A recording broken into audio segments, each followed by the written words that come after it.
a moment of silence so that we can to honor and remember our friends who have passed away since our last town meeting.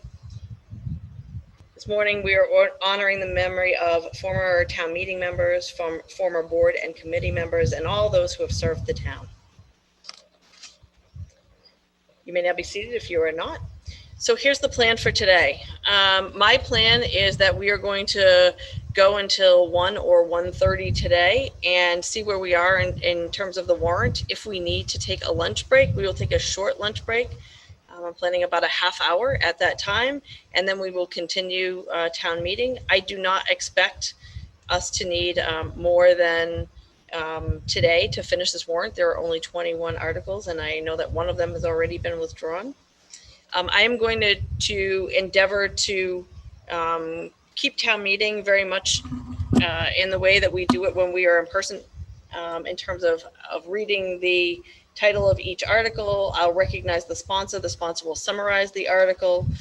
I will get a motion and a second from a town meeting member. I'll give you the finance committee and select board recommendations. They have been kind enough to agree to let me read them for them so we don't have to open their mics, and then we will open the floor for discussion. If you wish to speak, please click on the raised hand at the bottom of your screen, or if you are dialing in, dial *9 if you have a question. I will recognize people who have not spoken first, and then those who have not spoken on this article first. When you're unmuted, please give your name and precinct number each time you speak. As when we were in person, all questions are to be posed to me as the chair. I will make my best effort to get you answers. There is no cross-examining other town meeting members or town officials. Our goal is to get information and use the information to make good decisions. There are no speaking limits, but please be brief and not repetitious. If someone has already made the point you wish to make, consider if it truly needs to be made again. And by clicking on the raised hand, you'll be able to withdraw your question if your question has been asked or you no longer need to make your point. We're here to discuss issues and not other people. Refer to issues, positions, and points of views. Avoid using names. Do not attack other people or question their integrity. We are all here to do the town's business. We may do it in different ways. Please respect the differences. When you have heard enough debate, you may raise your hand, and when I recognize you, you can say, I call the question, or I move the question, or you, and we need 2/3 vote for passage of that. When that happens, if it passes, debate will end, and we will take a vote on the main motion. Okay. Any proposed amendments to the main motion must be made in writing and sent to tm@town.dartmouth.ma.us. Again, that email address is in your packet, and it is tm@town.dartmouth.ma.us. If you have amendments that you know you're going to make, please send them in as soon as possible. We're trying to get them on the screen for everybody to see. Okay. When we have a vote today, what you're going to see is a question that will appear on the screen. You'll have an opportunity to cast your vote on the tablet, computer, or other device. There are some devices that have 2 people signed in. I will do a roll call vote. I'm going to use the second name on the device for the roll call vote. So whoever's listed as the first name on your device should be voting through that device. Anyone that is dialed in, I will do a roll call vote for them as well. Today, we have a lot of people to thank for enabling this town meeting. First, I'd like to thank the select board for working collaboratively to help facilitate a remote town meeting and allowing our town's legislature to meet without endangering the health of our town meeting members. I'd like to thank all of you for participating in this. I know that this can be a stretch for some people in terms of their comfort zone, and some people are less familiar with the technology, so I applaud you for making the steps to make this happen. So thank you very much. I'd also like to thank the members of the Disability and Accessibility Commission for scheduling a meeting on very short notice to provide recommendations on making this town meeting as accessible as possible. That was one of the requirements for us to be able to hold town meetings. So thank you, Phil Lenz, Grace Ann Lenz, and Kathleen Amberall. I appreciate your help with that. We are also being assisted today, and this really would not be happening without the amazing technology team we have.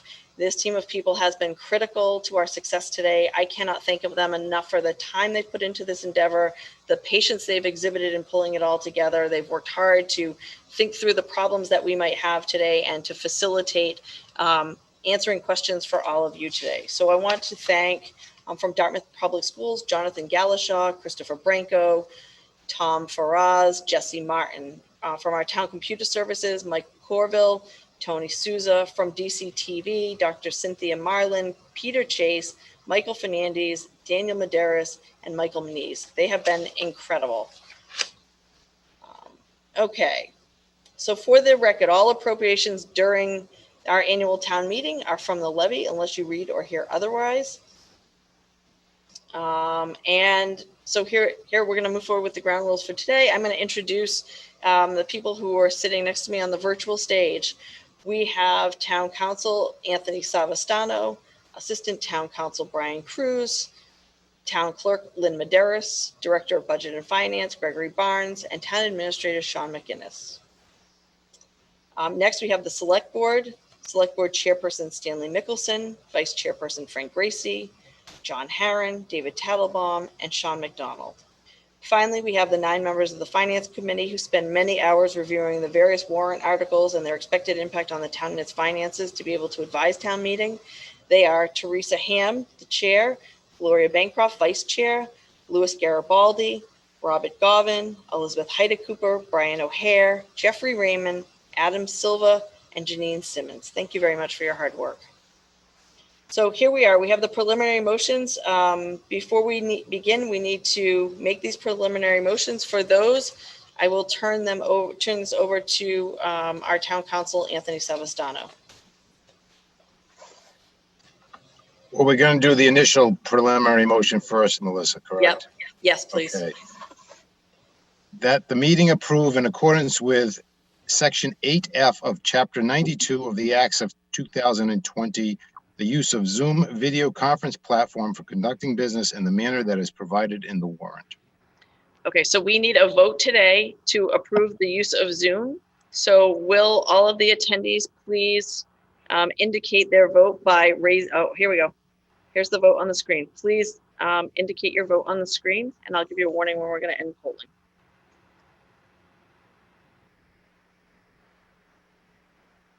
And this is when we need to call the roll for the voice votes, Melissa.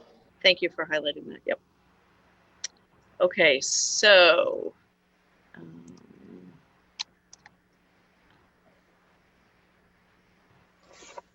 Brock Cadero. I'm voting on Zoom, thank you. So yes, is that correct? Yeah. Okay. Elizabeth Nichols. Yes. Okay, Elaine Lancaster.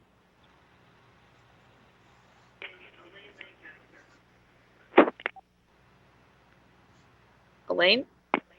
Yes. Okay, thank you. Susan Pierce.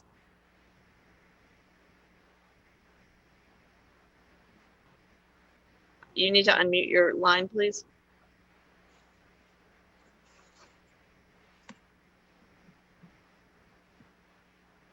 I'll come back. Joan Fortin. Yes. Thank you. Joyce Anderson.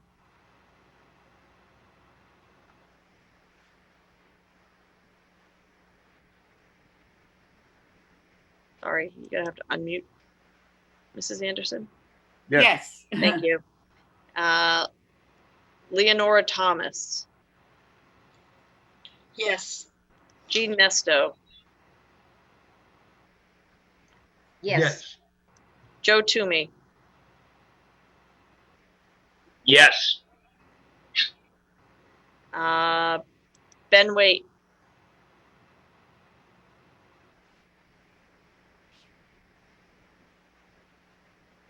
Lost you.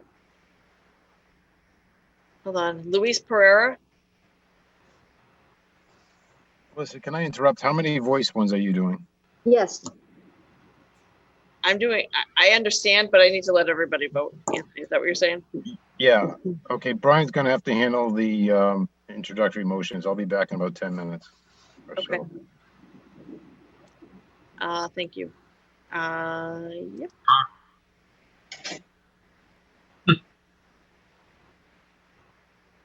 All right.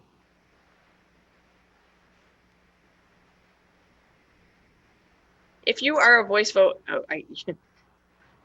if you're a voice vote and you haven't voted, please raise your hand now because I'm having trouble with this panel here. She must have read this. She had me. Great. Leslie Pereira. She said it. Yes. Thank you. And you can take down your hand now. Thank you.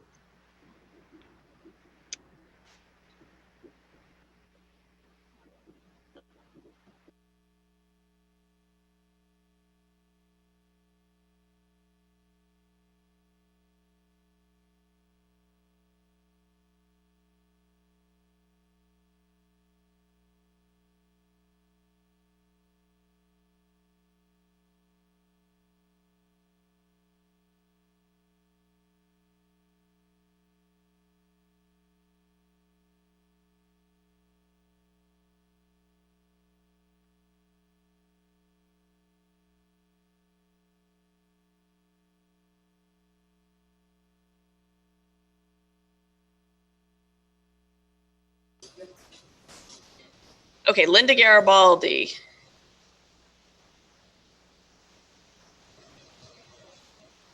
Yes. Thank you. Okay, that motion passes. That motion passes at 10:51 a.m. The second motion, Brian Cruz, go ahead.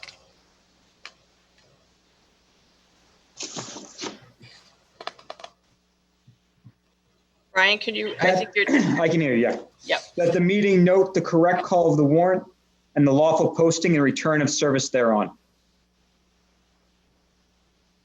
will you read that whole list for me?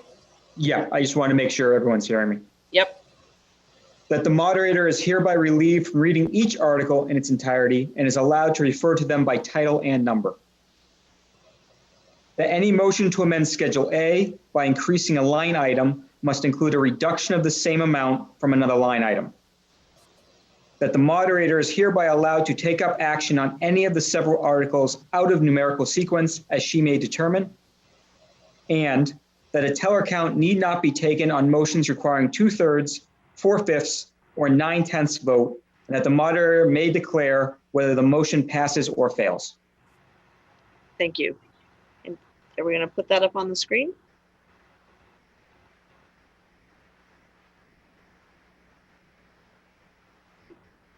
So we're ready to vote on the, thank you. Go ahead and vote. I think we're going to do this slightly differently. I'm going to take this vote and then I'm going to ask my second voice votes to raise their hand on the next go round. If they are in favor, I'll do it as a hand raise. So I'm going to let this vote play out for a second and then I'll take the second votes.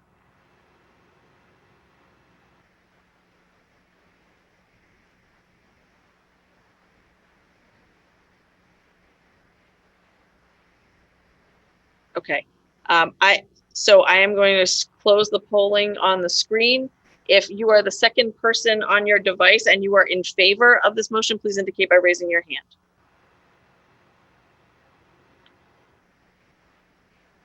And Elizabeth Nichols.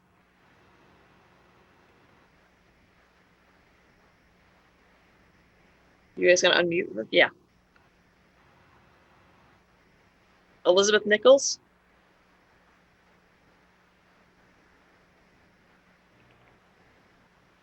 Yes. Okay, thank you. And Elaine Lancaster.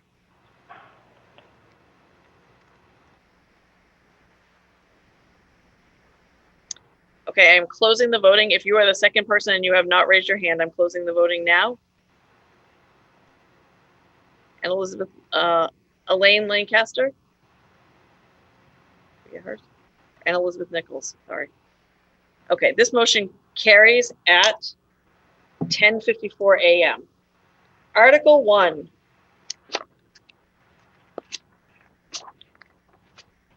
Article 1, Community Preservation Committee Administrative Budget. Mr. Baker Smith.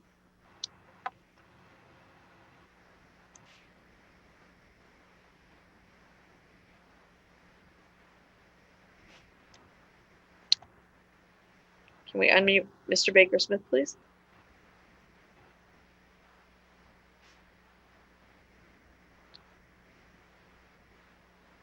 Sorry, we're promoting him now. Okay, thank you. He's going to be for the next 3 articles, so we can leave him promoted, please. Yep, we moved him over. Thank you. This is Gretchen Baker Smith, and I got a note that I should unmute, but you need Buddy. Right. Oh, I think we I have. think you got me. There you go. Yep. Okay. They've moved that the meeting approve this article. Okay, do you want to give a, is this just a housekeeping item, Mr. Baker Smith? Yes, it is. Each year, the Community Preservation Committee by statute is allowed to set aside up to 5% of the projected retained revenue. And it's used for administrative expenses, support to the committee's work, any legal fees, those sorts of things. And so we have in our budget, in our package, you can refer to the fiscal 21 CPC budget. And the $35,000 is what we have recommended for our administrative budget. And that represents about 4% of projected revenues. Fantastic. Do I have a second? Thank you. Any discussion on Article 1? Please indicate by raising your hand so I can see you. Are we ready to vote? We're ready for the question on the screen, please.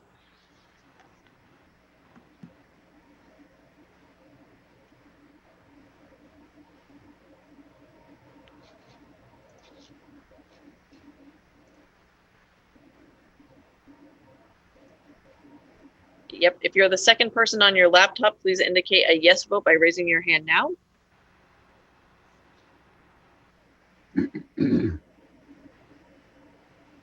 Great, I think 5 more seconds and then I'm going to close the voting.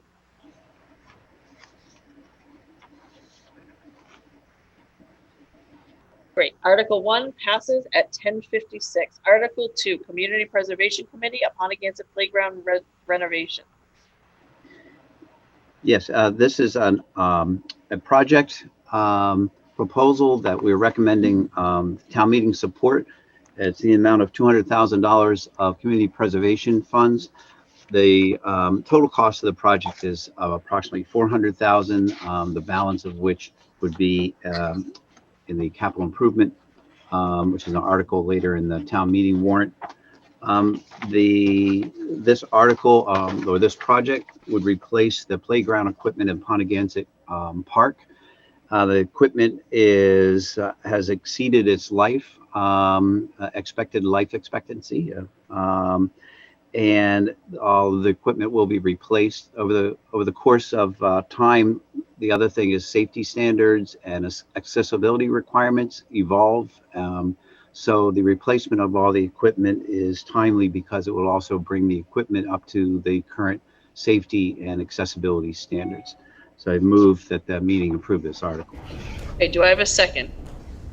Thank you. Finance Committee voted 8-0-1 to recommend. Select Board voted 5-0 to recommend. Is there any discussion on Article 2? Mr. Gilmet.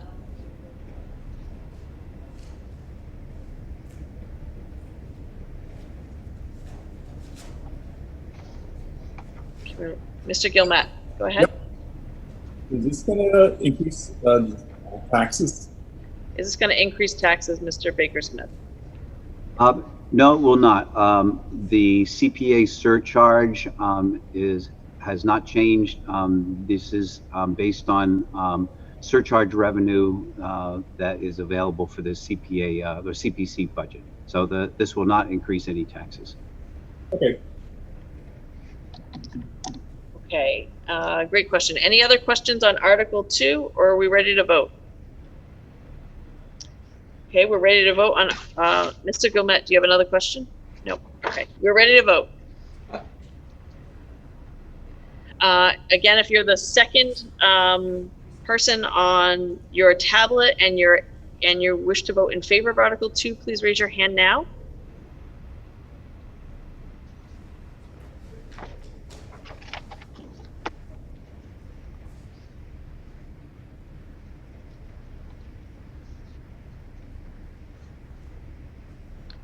Okay, at 5 seconds, and I'm going to close the voting on the screen on the tablet.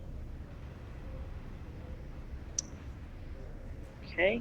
If you are the second person on the tablet and you are opposed to Article 2, please indicate by raising your hand. Thank you. Article 2 passes at 10:59. Article 3, Community Preservation Committee, fiscal year 2021 Community Housing and Historic Preservation Reserve. Mr. Baker-Smith. Yes, this is, I would refer to this as a housekeeping item. The CPA requires that funds be committed each year to all three purposes: community housing, historic preservation, and open space preservation. And the funds can be committed either by supporting a project or by setting aside in reserves at least 10% of the projected revenue. So we have one project for open space, which was just approved by town meeting. That leaves us the responsibility to put aside 10% of our funds for historic preservation and community housing reserve. So this article would set those funds into those reserves to be used in the future for projects for those purposes. So I move that the meeting approve the article. Thank you, Mr. Baker-Smith. Do I have a second? Second, thank you very much. Let's see. Finance Committee voted 9-0-0 in favor to recommend. Select Board voted 5-0-0 to recommend. Any discussion on Article 3? Are we ready to vote? We are ready for the question, please. Please indicate your vote on Article 3. If you're the second person on the device and you are in favor of Article 3, please raise your hand.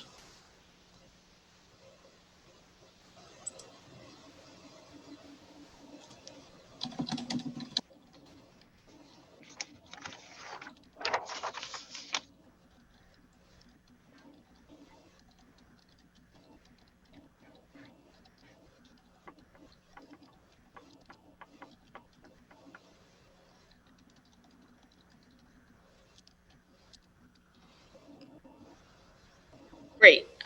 If you are the second person on a device and you are opposed to Article 3, please indicate by raising your hand.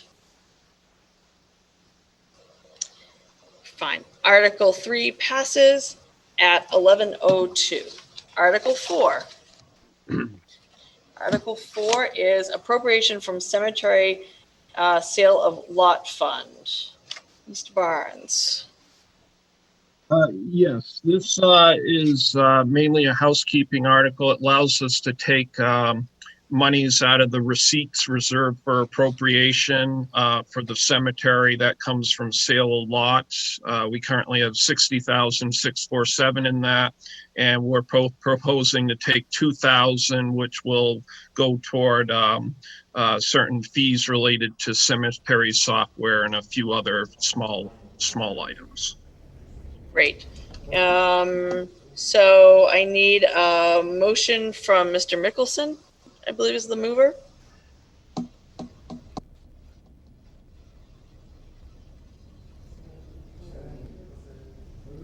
Mr. Mickelson, maybe you can just raise your hand to indicate to me that you'll move the question. Thank you. And I have a second. Thank you. Finance Committee recommends 9-0. Select Board recommends 5-0. Any discussion on Article 4?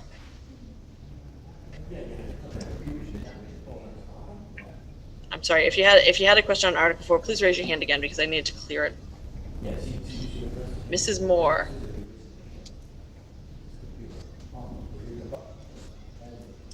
Okay. What is cemetery software? It's that Tim might be better able to answer than me, but it's software that allows them to account for where people are buried, to help map out where new individuals would be going. So it's specialized software specific to cemeteries. Again, it it shows you who's buried where. It also. And Mr. Lancaster's raising his hand, so if we could unmute him as well, that he might be able to help with this. Okay. That makes sense. Mr. Lancaster? Can you hear me? Yes. Thank you. Okay, so I'm down here at Round Hill making this work. So the answer to your question is the fee amount is actually for existing software. It's the annual maintenance fee. It's about $700 that comes out of that account. That is for all of our deed processing, our record keeping for the cemeteries, which is something we started several years ago when we really did an overhaul and combination of departments so that we can properly record burials and fees that are paid into the system. The remaining funds we appropriate out of that line item are for unforeseen or repairs that need to be done to the cemetery, such as fixing the apron to the driveway when it needs to be repaved, and any other unforeseen matters that would come up throughout the fiscal year in regards to our cemeteries. Great, thank you. Any other questions on Article 4? Are we ready to vote? Can we put the question on the screen, please? Go ahead and vote. If you're the first person on your device and you're in favor of Article 4, please indicate by raising your hand.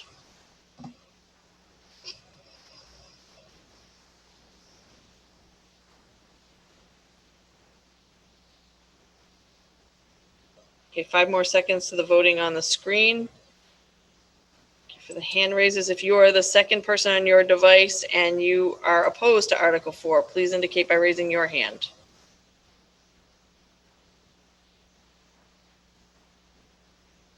Okay, Article 4 passes at 11:06. Article 5, establish fiscal year 2021 maximum spending limits for revolving fund. Mr. Barnes.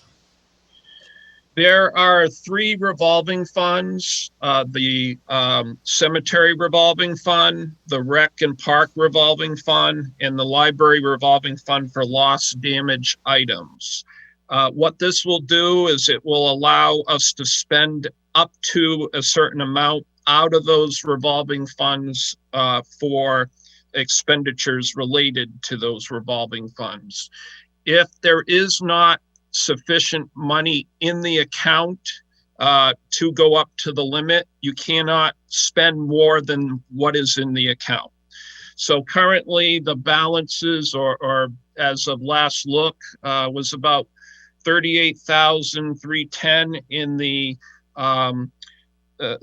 park and rec fund, about $44,000 in the cemetery revolving, and $14,314 in the library. The reason you do not have the more in the park fund is because they earn most of their money during the summer. But again, it's just a spending limit, and if monies aren't in the fund, you can't spend more than what's in the fund.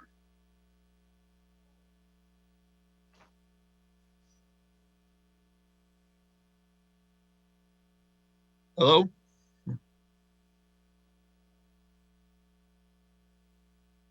Thank you, Mr. Barnes. Okay, Mr. Mickelson, thank you for the motion, Mr. Mickelson. Do I have a second? Great, thank you for the second. Is there any discussion? Let me just give you the recommendation. So FinCom recommends 9-0, Select Board recommends 5-0. Is there any discussion on Article 5? Are we ready to vote?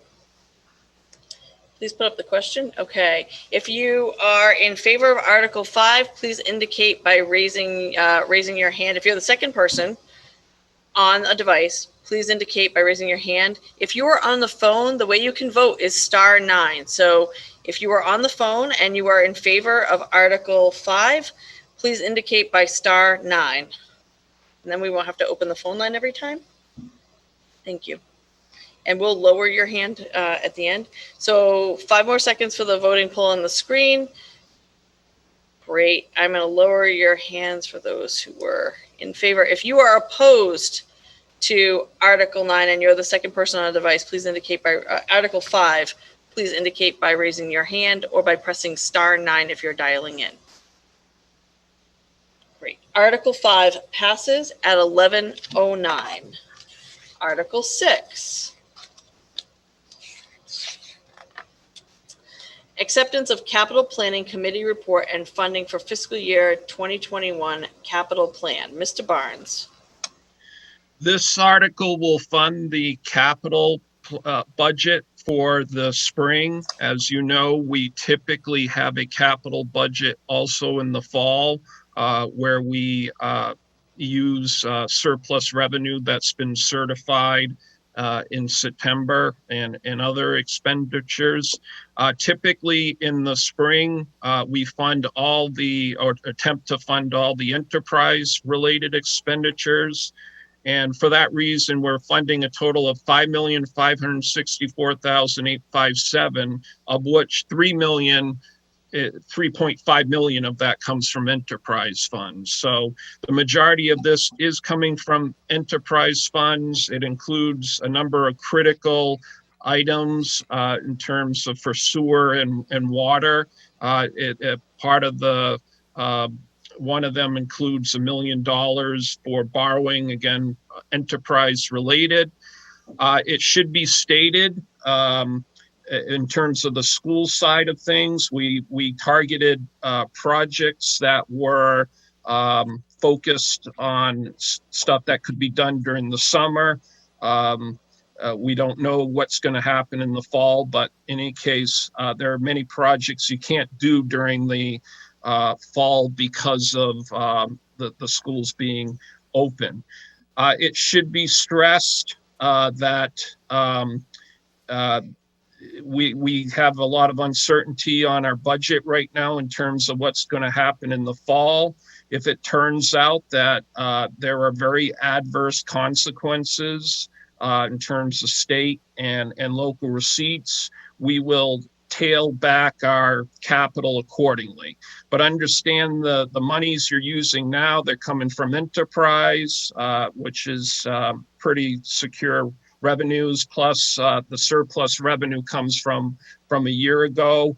I do believe at this point, our surplus revenue number that will be certified, even though we're suffering a financial crisis, will be very healthy for next year. So the good news is that will give us some flexibility to counter any adverse effects.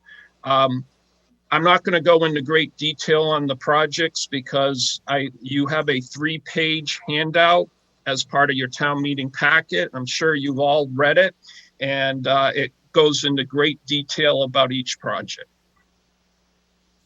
Great. Thank you, Mr. Barnes. Okay. Mr. Mickelson, will you move this article for us? So he's raised his hand, Mr. Mickelson. So that is to indicate that you're moving that the meeting approve this article as written. Okay, and I have, do I have a sec? Okay. Let me go through. Here's what I'm going to do with this warrant article. Do I have a second? Hold on one second. I'm going to clear the hands. I haven't asked for discussion points yet. I'm asking for a second. What I'm going to do is I'm then going to go, I'm clearing hands. I need a second, please. Fantastic. What I'm going to do is I'm going to read totals, and then we can open it up for discussion. Okay, I'm going to lower everyone's hands. So, town government, $480,000. Police department, $227,857. If you want to call a hold on any of these, please indicate that by raising your hand now. Dartmouth Public Schools, $1,045,000. Highway Division, $40,000. DPW Sewer Enterprise Fund, $2,600,000. DPW Water Enterprise Fund, $527,000. DPW Solid Waste Enterprise Fund, $395,000. Parks and Recreation, $250,000. Okay, I'm going to go through and we'll call the holds. Mr. Gilmet.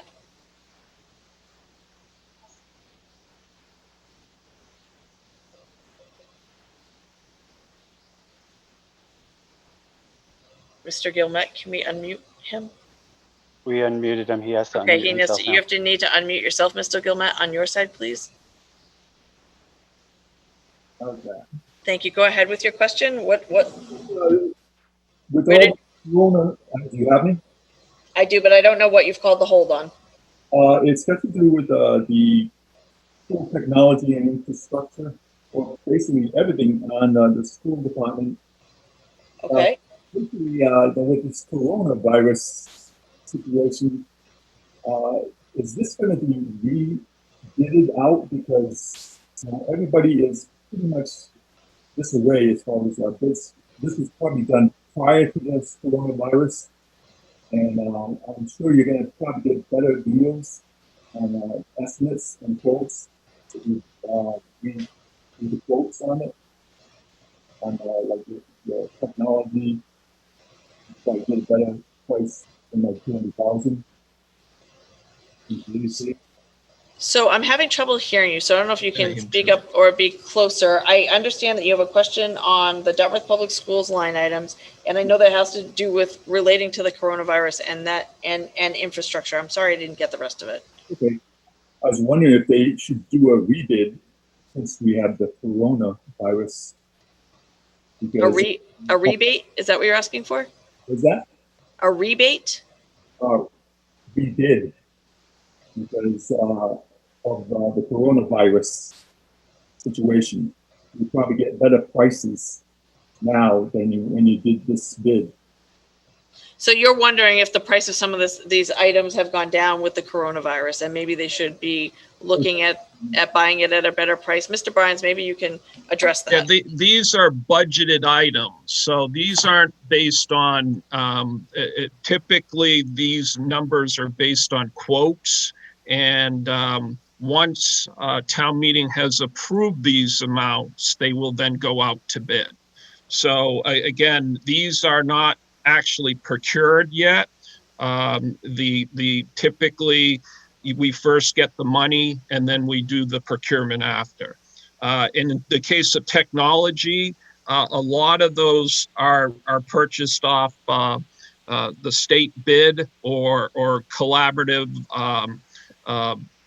purchase groups. So we typically get very good prices on technology. Okay. Thank you for your question. Mr. Helmuth. You may need to, yep, there you go. Can you hear me? Yes, we can.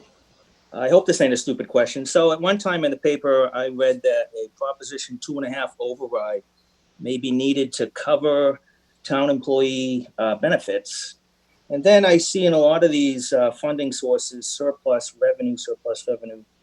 Why wouldn't we apply some of this surplus revenue to avoid a Proposition 2.5 override in the future? Let me see if we can get you an answer. Mr. Barnes. Well, first of all, I want to stress that was discussion. That was not that was not a definitive plan. That was based on a healthcare scenario that is not being funded in this budget. But in general, we are tightening the budget. We're using more of our balance sheet to fund operating, which is a big way of saying that not so much this year, but in future years, I think you'll start to see the numbers for surplus revenue go down. And in part of that is where we're tightening our numbers and putting more toward the operating. But there are no current plans as we speak for an override. Thank you, Mr. Barnes. Ms. Langhauser. Hi, this is Andrea Langhauser. In the report from the Capital Planning Committee, the demolition of the police station is already going to have a $225,000 cost savings because of modular units have been sold to the town of Rehoboth. I'm wondering if we can use that $225,000 to address some of the other capital requests, so we don't have to fund them twice. Mr. Barnes, can you help with that? Yeah, indirectly, that money does not, that money goes into general revenues. So you can't directly access those monies. There are laws that basically state that unless otherwise specified by law, all monies go to general revenues. But indirectly, by getting that $225,000, and that's mentioned in the report, that reduces where we have to find monies elsewhere. So, well, it's not a direct taking that money and applying it toward capital. It does help our numbers, and it will show up in next year's surplus revenue number. Thank you. Mr. Helmuth, do you have a follow-up question?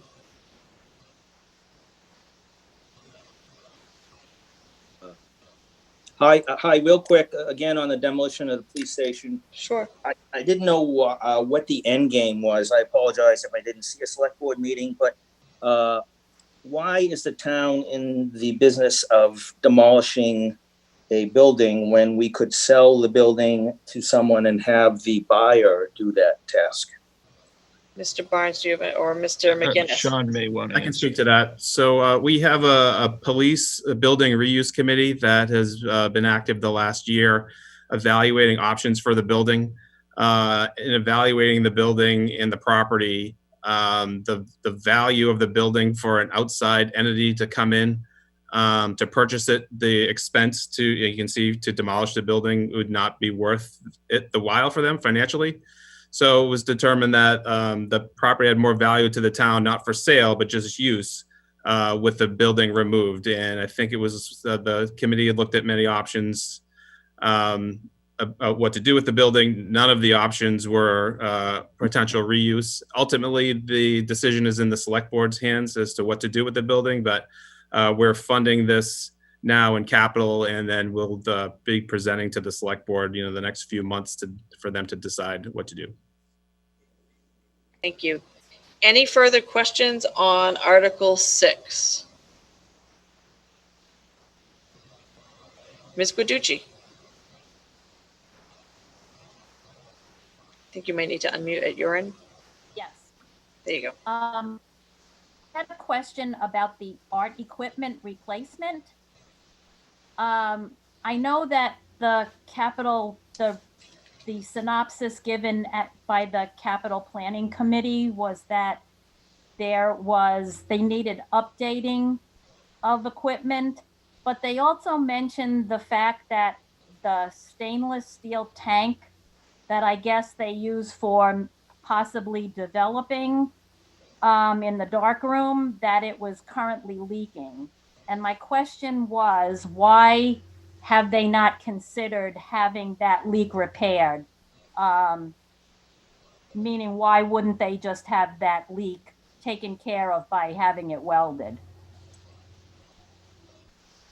Go ahead, Mr. Barnes. Jim can follow up on this, but we did ask that question, and the answer we got is they've tried, but because of the nature of the tank, it does not allow for a complete seal. So maybe Jim Kiley can better answer that, but that was a question of the capital committee as to whether or not it could be just repaired, and we were told the nature of the tank was such that they could not ensure a long-term repair. And I do think they've already attempted to repair it, and it keeps leaking. Mr. Kiley, are you on? Can we unmute him if he's available? Yes. Can we unmute Mr. Kiley, please? Go ahead, Mr. Kiley. Thank you, Madam Moderator. Can you hear me? We can, thank you. So we have everything that Mr. Barnes said is accurate. We have attempted to repair the equipment in that area and have had some success on a short-term basis, but our long-term needs require replacement in order to ensure the continued use of it. Thank you. Mr. Mickelson, do you have a question?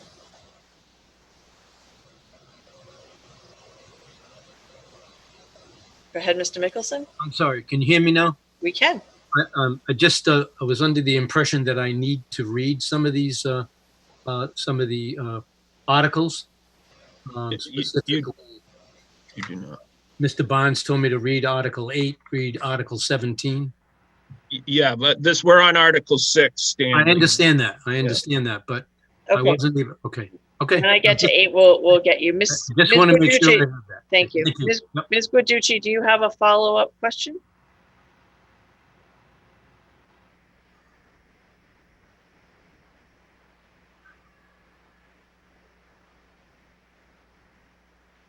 Sorry. I know this might sound a little petty, but if you got someone to weld that tank that had a certification for welding anything under pressure, you wouldn't have had that problem with the leak. And that's just based on personal experience. Okay. Any other questions or with regard to Article 6? Are we ready to vote? Oh. Yes, Ms. Guiducci? I had a question about the cost of the engineering on the alterations and repairs for the storage building and the garage on Allen Street. And that was, can we not use any of the engineers from DPW to do that type of engineering instead of outsourcing? Let's see if we can get you an answer to that. Mr. Lancaster, I'm assuming you're trying to answer this question for us. Yes. Tim Lancaster, Director of Parks. The engineering design is of structural work, not of groundwork, where the DPW would offer their assistance. The whole purpose behind the background behind this article is that we have buildings that are in need of structural repair, and we need to develop plans, drawings, and cost estimates to have that work completed. And that would normally be done by a structural engineering firm. Thank you, Mr. Lancaster. Any other questions on Article 6? Are we ready to vote? Let's put up Article 6 on the screen. If you are the second vote on your tablet, please indicate a yes vote by raising your hand. If you are a phone vote, please indicate a yes vote by hitting *9.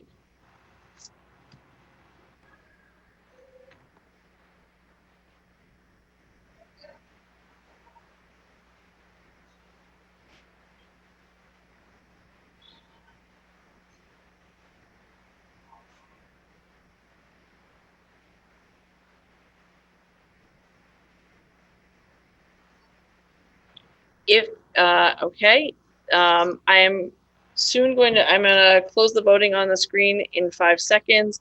I am asking, we're going to lower hands on, if you are a second person on a device or a phone vote and you are voting against Article 6, please indicate by either raising your hand or selecting *9 on your phone.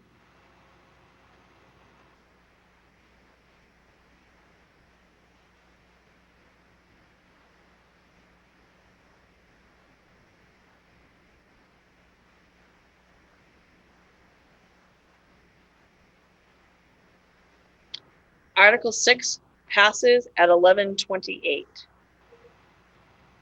Article 7. Salaries and stipends of elected officials. Mr. McGinnis.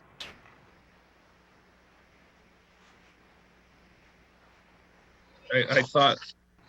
I think Mr. Barnes was going to. Is that Mr. Barnes? Yes. Go ahead. Thank you, Mr. Barnes. Yes. So what this does is it funds the town clerk salary, which includes $1,000 stipend. Within that salary is a 2% increase, which is in line with contractual increases elsewhere. And the 2%'s on the base salary, not on the actual stipend itself. Okay. Mr. Mickelson, would you like to move Article 7? So Mr. Mickelson is moving Article 7, move that the meeting approve this article. Do we have a second?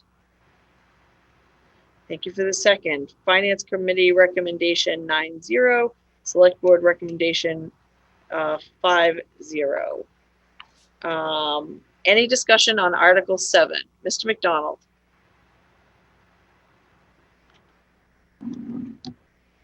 I was just seconding the motion. Oh, thank you very much. I'm sorry. That's okay. Any discussion on Article 7? Okay, are we ready to vote? Could you please place Article 7 on the screen? Thank you. If you are in favor of Article 7 and you're the second person on a device, please indicate by raising your hand. Or if you are on the phone and you are in favor of Article 7, please indicate by pressing *7. *9, I'm sorry, *9.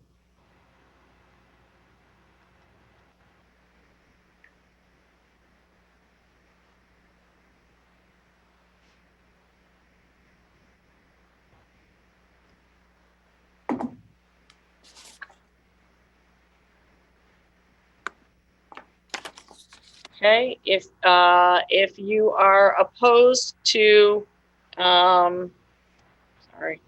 if you're opposed to Article 7 and you're the second person on your device or on the phone, please indicate by raising your hand or selecting *9. And I am closing the voting on the screen in 5 seconds.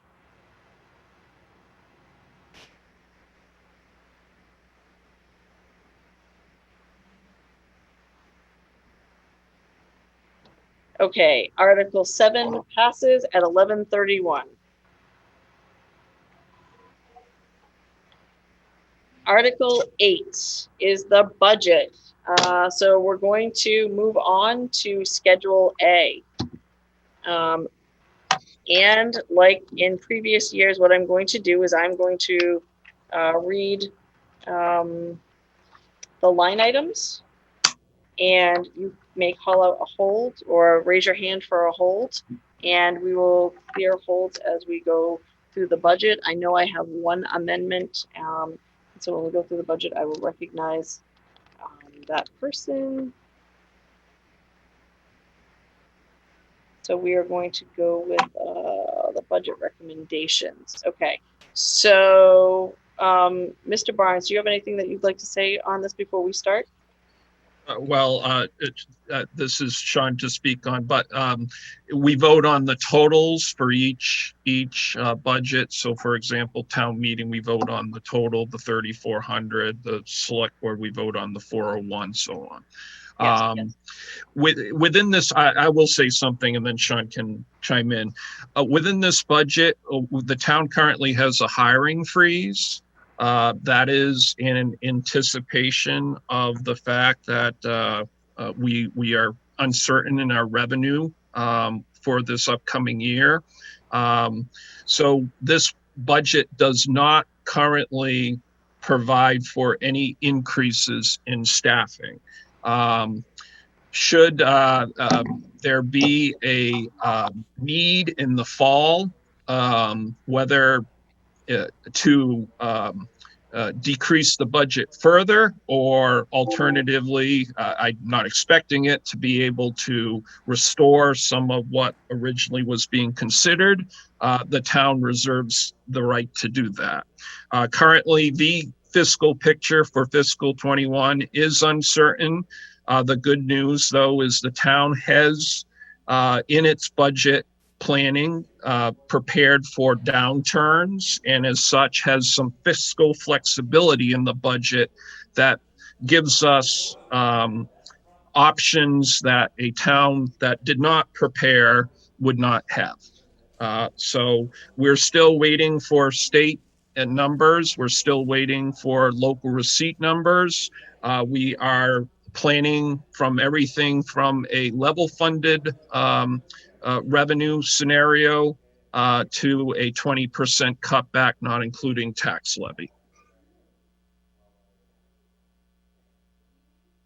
Thank you, Mr. Barnes. Mr. McGinnis, would you like to speak on this? Yes, just to add to what Mr. Barnes just articulated, in addition to the hiring freeze back a few months ago, the Select Board and FinCom supported a non-essential hiring and spending freeze. So we've instructed departments to also spend their money judiciously on only essential items. That is including this fiscal year and the fiscal year 21 we're going into. So we're trying to be as efficient and put in place as many cost-saving measures as we can in preparation for when we do start to get some feedback on what the budget's going to look like. Great, thank you. Mr. Mickelson, would you like to move this budget? I know that you want to be unmuted to speak on this one.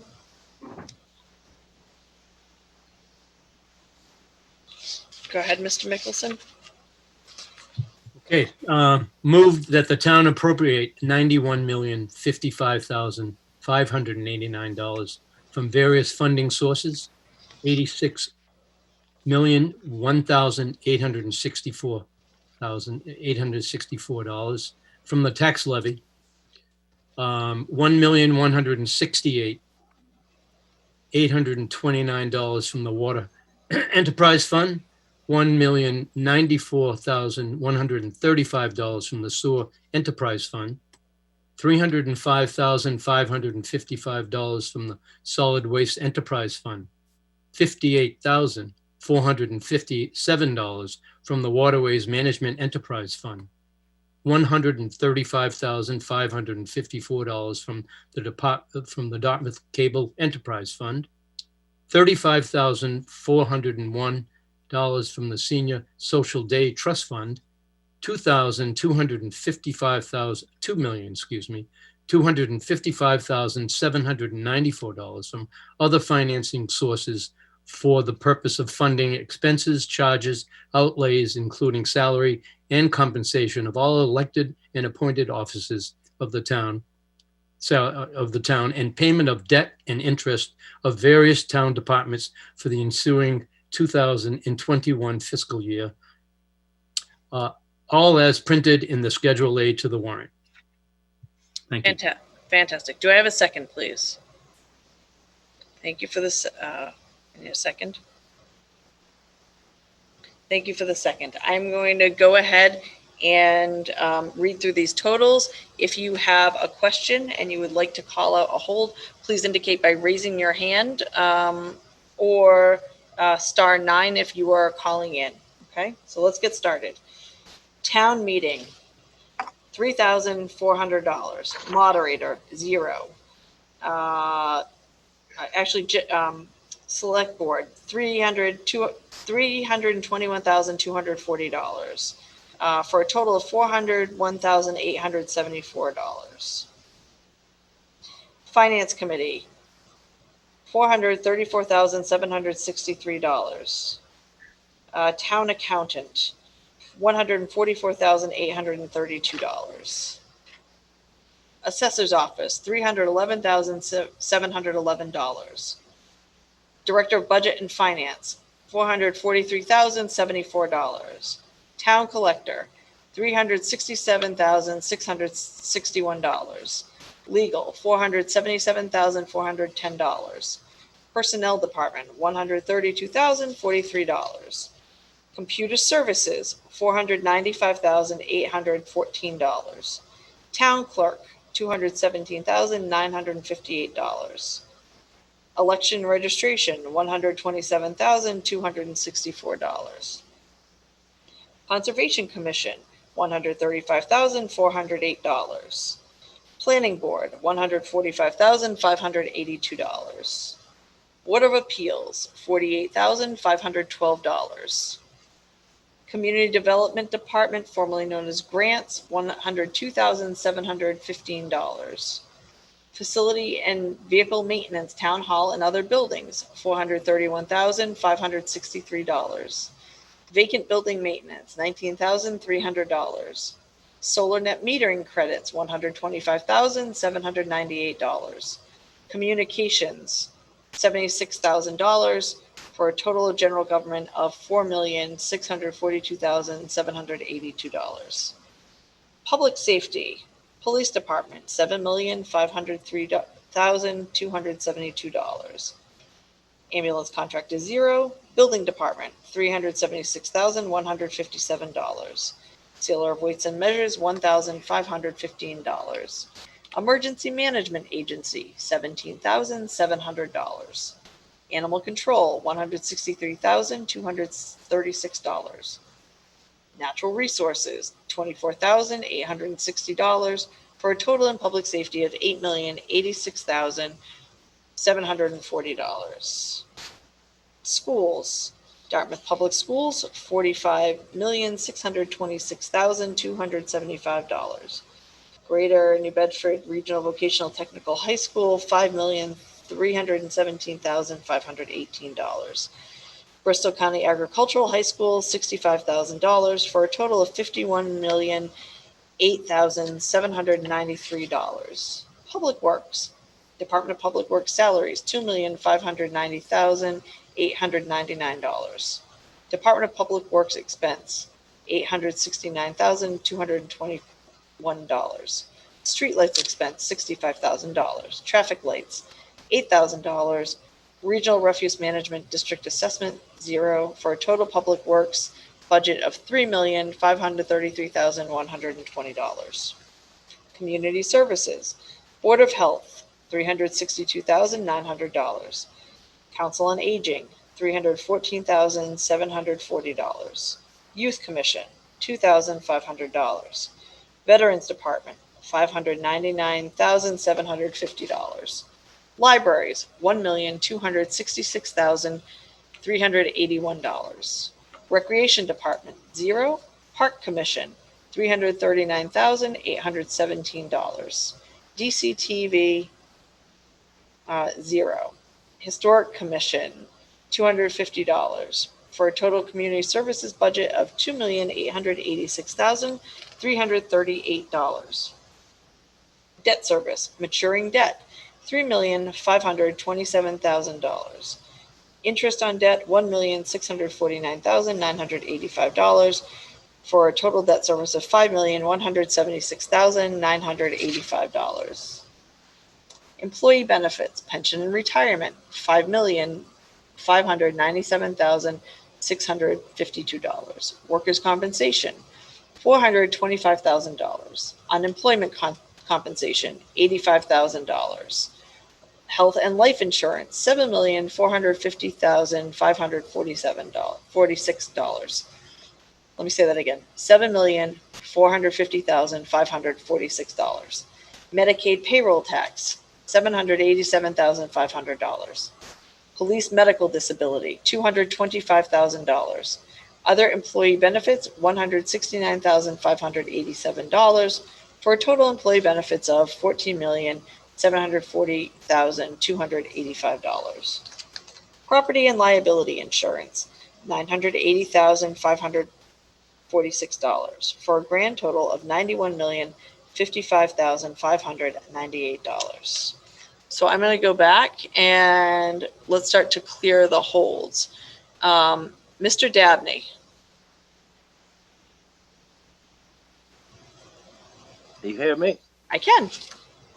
Just a major question. My question was on public safety. Given the current discussion on how police departments are being run, I was wondering if the town had decided to allocate money specifically for more training for police in the use of violence, education, and so forth. I was wondering if there had been any change and whether or not this budget, which was drawn up long before COVID-19 and the frightening protests around the country, if that had been taken into account. Mr. Dabney, that's a great question. Is the chief on? There we go.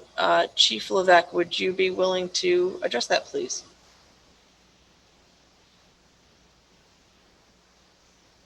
I would. Hello? Thank you. We can hear you. Okay. I could address that. So Mr. Dabney's correct. The budget was drawn up before any of this. However, looking ahead with police training being an important issue, as it always has and more now than ever, the budget was actually increased for police training.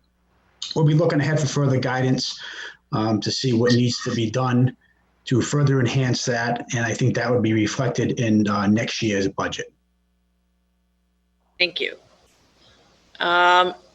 Jackwat, I believe you have an amendment that you would like to make, and maybe DCTV could put that amendment on the screen. It's the Youth Commission amendment, please.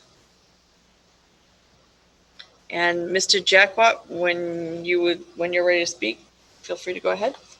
Great, thank you. The Youth If you have Commission. another device in the same room, we're getting a lot of echo. Maybe you could mute it, Is that please. better? Yeah, it is. Thank you.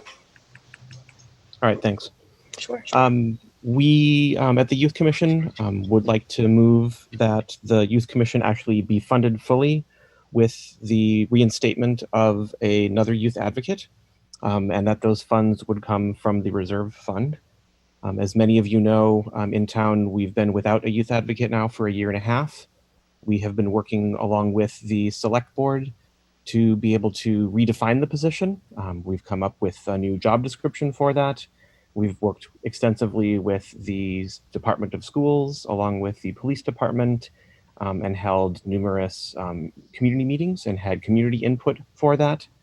Recently, we, in January, represented some of this information back to the select board and asked them, they asked that we form a official subcommittee. So Sean McGinnis, myself, and Dave Tattlebaum met. And the results of that were we came to agreement on what that job description should be. And then unfortunately, the COVID shutdown happened. So we were unable to report that back out. So I think some of the information that you see in the Finance Committee documents isn't exactly fully up to date in terms of the process of this as it's moved through. So we would like to see this budget item put back into the budget. We do recognize that the town has a hiring freeze at the moment, but hopefully once we come out of that, we'll be able to fully move forward with implementing this program. Thank you. Okay, so I need a second on this, and the only way that I think I can get a second. Raise your hand. Well, right, but I got a bunch of people with their hands raised. So it looks like I got a bunch. Okay, so I do see a second here. So this is on the amendment. So we have an amendment before us to fund the Youth Commission in fiscal year 2021 in the amount of $71,991, that money coming from the reserve fund. So I have a motion and a second before us, and I'm interested only in discussing this amendment that is before us. So if you have other questions about the budget, please take your hand down for now and I will come back to you. But I will start to recognize the people in front of me now on this amendment. Okay. So Kevin Lee, please. Go ahead, Mr. Lee, when you're free. Mr. Lee, I think you're unmuted. Although I can't hear you.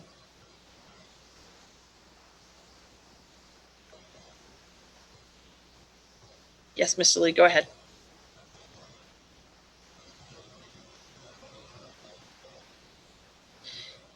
Mr. Lee, I'm having trouble hearing you.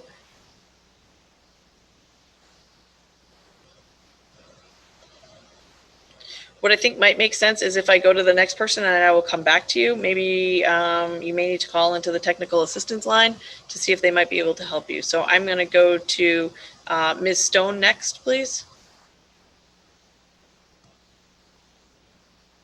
Can you hear me all? I can. Thank you. Okay, great. I just wanted to voice my support for this amendment and the position being funded. I attended some of the public sessions that were held at Town Hall.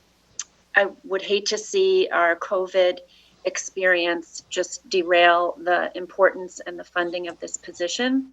As someone who works in human services in Bristol County's Children's Advocacy Center, I think now more than ever, what we've learned is that our young people are experiencing a reaction to being at home, being removed from common social experiences like school, after school programs, camps, So we're going to see what we call in human services a surge in the need for services.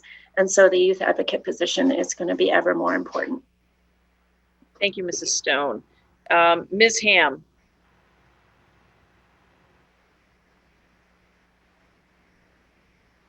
You may need to unmute yourself. There you go. There I am.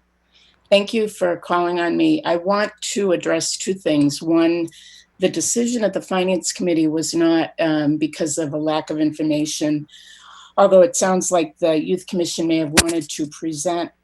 We did not receive a request for presentation from the Youth Commission. But the other concern I have is that the amendment offers to fund this from the reserve fund. And we had a situation in the last town meeting where this happened. And my concern is that we've already level funded the reserve fund because we didn't consider it essential. And I do have a concern about taking additional funds for this position. Thank you. Mr.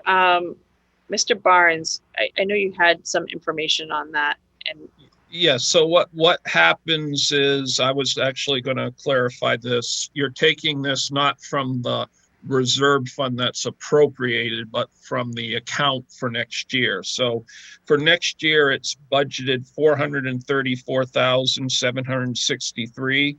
If you take this amount, it will go down to $362,772. So that's what would be reflected in the overall budget to stay level funded from the recommendation.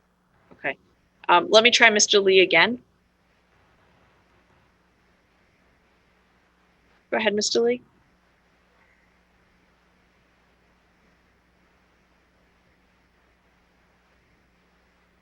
I'm sorry, we're still having trouble hearing you. I'm going to move on again. You might call the technical assistance line because I think I could open you up as a phone call if you want to come in that way. So let me move on to Mr. Herron, and I will put you back in the line. Mr. Herron. Yes, thank you. The select board voted 3-2 not to fund this position, and we did so because we used these dollars to fund other items on our budget. And also, we please have to remember the most important thing that Greg Barnes said. There's a chance that the governor will reduce our state funding by 20% next year. We do not have the money going forward. That's why we have a freeze on employee hiring. Thank you. Mrs. Moore. I think that I'm in support of this. I think to skimp, to not spend money on our youth is a huge mistake when we look at the future. And we've had this. I think our youth commission has done great work, and particularly looking at the state of the world today, we really, really need to fund this position. Thank you. Okay, Ms. And Mr. Amaral. Not sure who else to speak. You might need to unmute yourself. You need to press a button, I think, on your screen. Yeah, you need to press a button on your screen to unmute yourself so that we can hear you, please.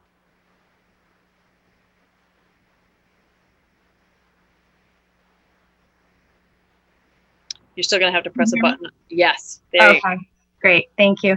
No, I just, I understand the fiscal situation that we're in. I just sort of would like to echo what fellow towns meeting person Lara Stone spoke about, in working and living this reality and understanding really the impact that our society in general pre-COVID and what is coming down through mental health needs of families and our youth, most importantly, clearly. I just would advocate for understanding the spending freeze, but keeping it in the line item and revisiting it once we have a better grasp, but not to just take it away. That's it. Thank you. Ms. Van Laarhoven. Hi there, Disa Van Laarhoven from Precinct 9. Thank you very much for this. I'm strongly in favor of this amendment. I run Round the Bend Farm, a center for restorative community, in Dartmouth, and I'm very, very fortunate to work with many youth through this time as well, with COVID and all the issues that are surrounding us. I'm extremely, always worried about budgets and thinking about that. But in my opinion, and working with these youth and around COVID, there's so much cyberbullying continuing to go on, processing racism and sexism and homophobia. And at this time, more than ever, these kids need an outlet. They need to be empowered to be part of the community and a part of the government. So I'm strongly in favor of this. Thank you. Mr. Govin.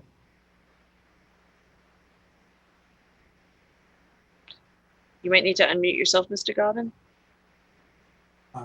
Thank There you are. Thank you, Madam Moderator. Bob Govin, Precinct 9.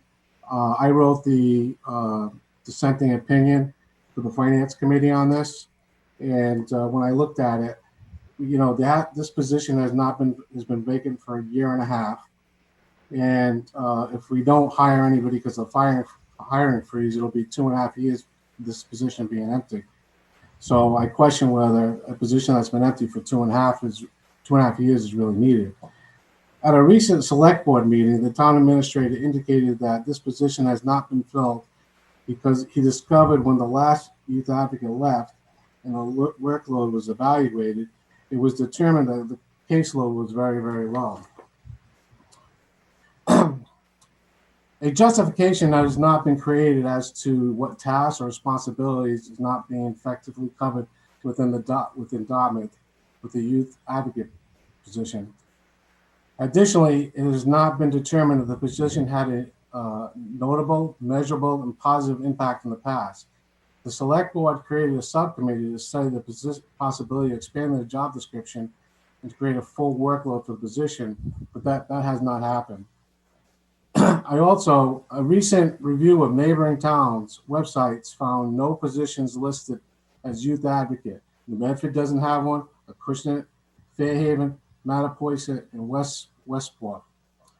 The town is facing fiscal crisis, creating a tremendous amount of uncertainty and estimating its revenue expenses. Potential expenses and surprises are real, including an unfilled youth advocate position and its associated expenses in the budget. When the demand for the service is limited and undetermined, is not fiscally responsible. I'd also like to add that the school department has some tremendous resources between social workers, psychologists, so there's a lot of resources there from the school. There's also resources from the state. And I would also like to point out that the Youth Advocate Committee, it's been a long time since they've had a quorum for a meeting. So if the Youth Advocate Committee hasn't had a quorum, then I really question the need for a youth advocate at this point in time. Thank you. Thank you. Mr. Jackwat, I'm guessing that as the chair of the Youth Advocate Committee, you'd like to respond to that. Could we open up Mr. Jackwat's microphone, please? Go ahead, Mr. Jackwat. You can hear me, yes? Yes. And we got the echo again, please. Great. Thanks. Okay. So two pieces of information. One, Mr. Govin is not correct on two instances. One, the committee has been meeting since last summer, and we have a full board and have had quorum at each one of those meetings throughout the entire fall and winter through this time period. The other thing is that Mr. Govin pointed out that there are no nearby towns that have this service, which is correct. What the town administrator asked us to do was to follow the comparable community list within the Commonwealth. And we did that research and found comparable communities who do have this service. And that was a part of the research that we had done that helped determine what the best practices were going to be in this job description. So we actually have done all of that work. Unfortunately, Mr. Govin, we didn't have the opportunity to return back to the select board to report out. But I'm letting town meeting know at this point that the subcommittee's findings were that we had a workable job description, that we were going to move forward and bring that information back to the select board to go ahead and move forward with the position. So that's the status as of right now. Thank you, Mr. Jackwart. Mr. Roth. You might need to unmute yourself. There we go. Yes, thank you. I might have missed something a little while ago, but this amendment is trying to, it sounds like it's trying to reinstate the 71,991. That's correct. The Okay. position is currently not being funded. Sorry. Excuse me, my Schedule A that I received in my package includes 71,991 for it.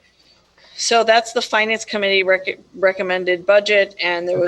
That's what we would be voting on. We have previously been voting on that. I had some conversation with town council about that, and he asked me to use the select board's budget, which does not currently have that line item. So we can't see what we're voting on then. You can. It's the next column over in your packet. Budget recommendation. That's exactly what it shows. The budget recommendation does show 71,991. It's already there. Hold on. I read through it and I noticed that it was not there. There was 2,000. Let me find it again. It was like 2,500. It's not under what's called budget recommendation, but the Finance Committee recommendation is. Right, I understand. We're voting on the select board budget because I had a conversation with town council about this as to which budget. My preference is to present the FinCom budget, but we had some discussion around who owned the warrant, and Mr. Savastano highlighted that the select board owns the warrant, and therefore we needed to go with the select board budget. So in the select board budget, that youth commission position is not funded. And so the amendment in front of us is to refund that position so it's consistent with the FinCom's recommendation. Okay, thank you. Thank you. Ms. Pertel.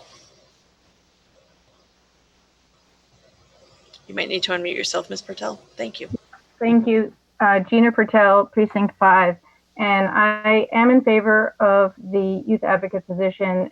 And I want to reiterate what Ms. Ben Larovin said, what Margot Moore said, and Ms. Stone. And my addition to this discussion is that as a parent, and I know many of us are parents, the challenge of navigating the future is getting very complicated. There are new devices, new platforms. There's all the issues that are coming up, social issues. We are in the midst of a lot of change, and those of us who were raised in a different set of conditions are now really struggling. And I would like to say that youth advocate position is really an investment in helping shepherd Dartmouth youth into a future that we don't yet know what it's going to be, and we want it to be a strong one. So that's I am in favor of this position. Thank you very much. Mr. Kircher. You might need to unmute. There you go. Thank you. Kevin Kircher from Precinct 8. I'm stunned that we're even having this conversation in this time. I don't think there's ever been a point that we needed a youth advocate more than we did the last 4 months. And it's stunning to me that we didn't have somebody in place. And last year and the year before, the town meeting voted to fund this. And instead of having somebody hired, despite hundreds of hours of work by the Youth Advocate Commission, no one has been hired to this position. And when Mrs. Stone talks about the surge that's coming, the surge that she's talking about is a surge in cases of children who've been subjected to violence in homes during the shutdown when they've been trapped with abusers, sexual violence, drug-endangered children who've been locked in homes under increased stress, and there is nowhere for them to turn. And I've sat in on a few of the meetings on this, and I heard someone earlier say that, oh, we have the schools offer support for this. There were assistant principals and other people from the schools who came to those meetings and said, we need this center point of expertise in this town. We need somebody to go to cover us in the off hours, to cover us in different directions than what we cover in the schools. The other thing is, I heard someone from the Finance Committee said that, oh, the caseload didn't support having a person. It's the definition of the youth advocate in the town that they have a wide range of responsibilities to support youth, excuse me, youth and families. Part of that is in training teachers, providing support there. Part of it is in training the town generally. Part of it is in doing training themselves to keep current on all the best practices, and then be able to provide advice across the town for that. And then one portion of it is actually working with children or working with families to get them connected to the right care that they need. So I think this is, and then the last point on this is that, saying that there's not money for it. We've had over a year, I think it's a year and a half of funding that was not spent. So some of the reserve funds that we just allocated, I think, came from this money from the youth commissioner from the youth advocate that wasn't spent already. So we have this money, it's available from past years. I think that this is a position that needs to be filled tomorrow.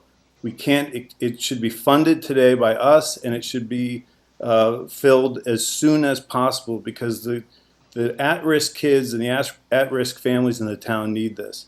And in terms of the policing, this is smart preventative crime and violence prevention.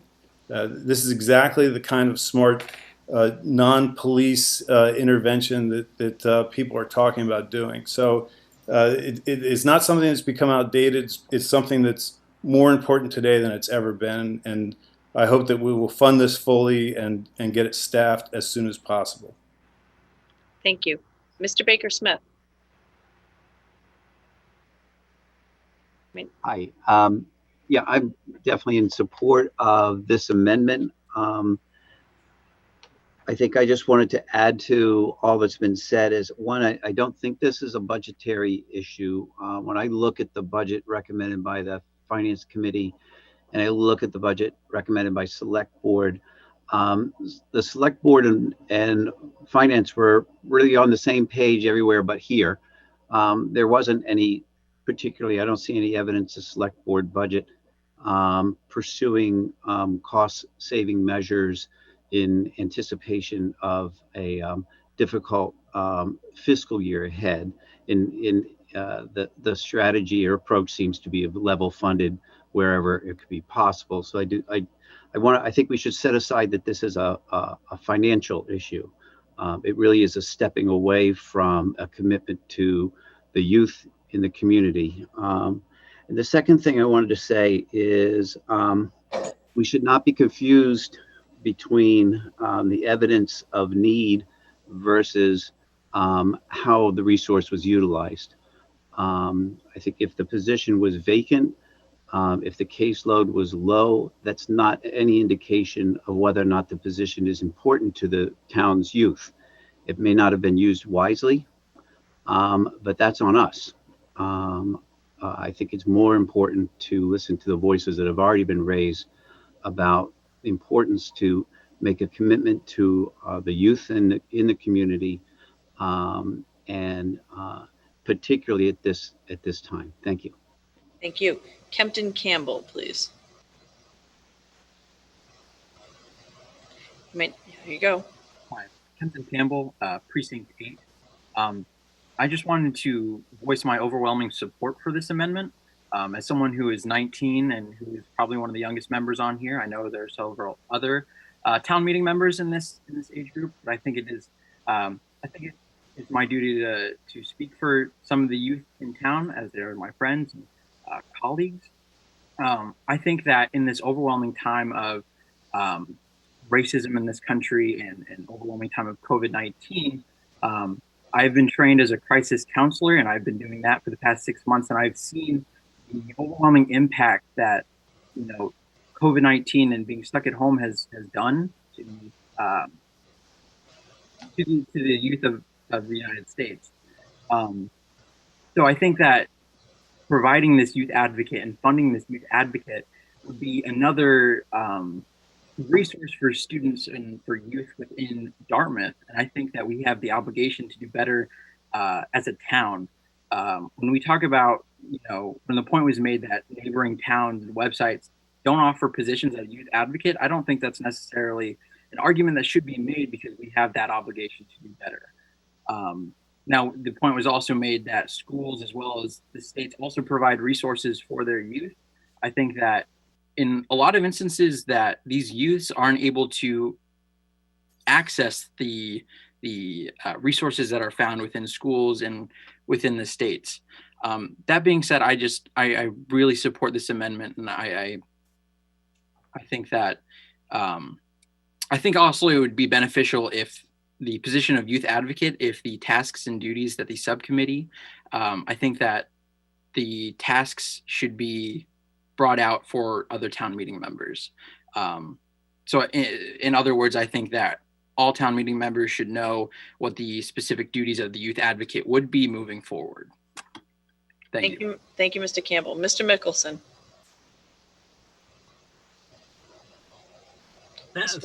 Thank you very much. Sorry. I just want to say thank you, Mr. Campbell. You are our future, and I appreciate your comments. The select board voted 3-2 in favor. And, personally speaking, I don't really care what our neighbors do. It's got nothing to do with us. We live in Dartmouth. We've made some very good decisions over the years. We don't have a AAA bond rating for nothing because we make good decisions and we're responsible individuals. It just seems to me now more than ever, considering what's happened in the last 4 months, 3 months, there's no question about it. There's no question that we need this service, and I highly recommend that everyone vote in favor of this. Thank you. Thank you. James Griffith, please. Mr. Griffith, you might need to unmute Mr. Griffith. There you go. Everyone has said what I was going to say, but let me just summarize that. I believe the proponents have done everything we have asked them to do. I think this is a crucial matter. And Dartmouth is strong, as Mr. Mickelson just said. Dartmouth is strong for a number of reasons. This is one of them. It should continue to be one of them. I am strongly in favor of this. Thank you, Mr. Griffith. Mr. Rodrigues. Mr. Rodrigues, you might need to unmute. There we go. Yes, I called the vote. You want to move the question. So we have a motion in front of us to move the question. I'm going to lower all the hands for right now. Maybe our tech team can lower all the hands. And we'll put up the ballot that, on moving the question. So by moving the question, he's indicating that he wants to end debate on this amendment and move to vote on the amendment. So this is, do we want to end debate? Can we just use the raise hands to do this? Yep, we can. Sure. Everybody, anyone in favor of ending debate, please indicate by raising your hands.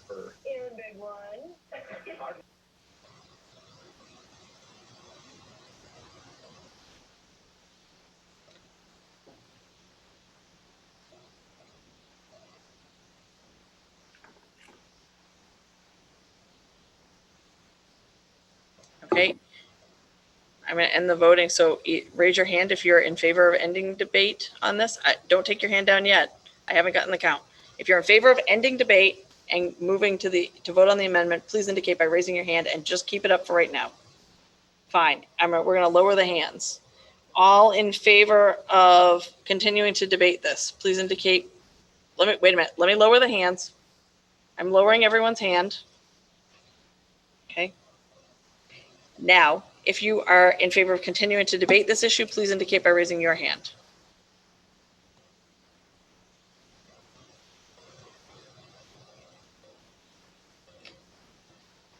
Okay, 5 more seconds and then I'm going to end this vote. The motion to end debate, so to call the question, has passed. And now we are voting on the amendment before us. So I'm lowering everyone's hand. On the amendment before us, please indicate by voting on your tablet. If you're a second person. Hold on, that's the wrong one. Sorry. Sorry, 1 second. No, that's right. Oh, that's right. Sorry. That's right. Yep, that's right. Vote by, please indicate by voting or by raising your hand if you're a second person in favor of the amendment before us.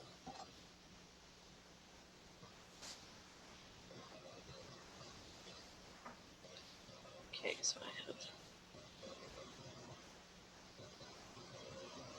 Okay, we're gonna lower hands right now, and so lower the hands on the screen for the second people.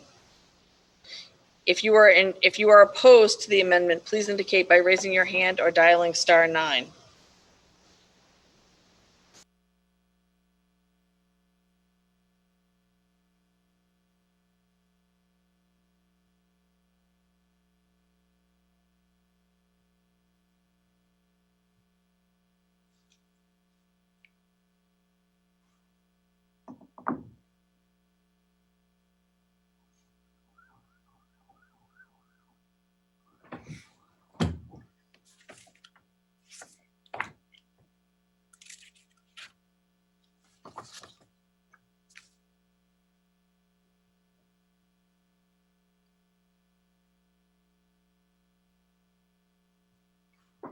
Okay, the amendment passes at 12:15.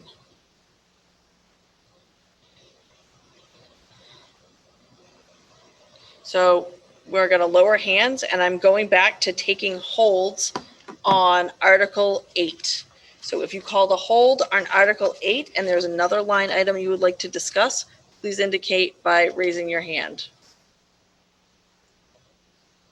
Mr. Dabney.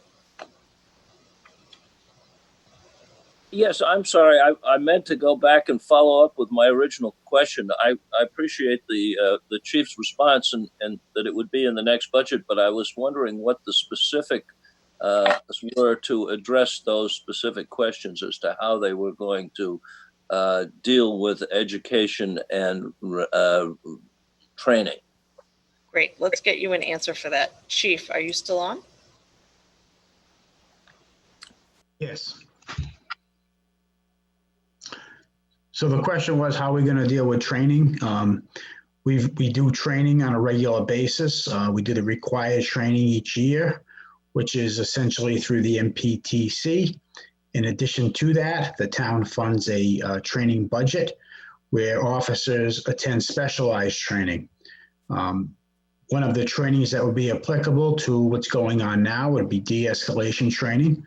That has been part of the MPT curriculum in the past. I assume it will be in the future, but in addition to that mandated training that we do each year, we'd be looking to do additional training on that topic.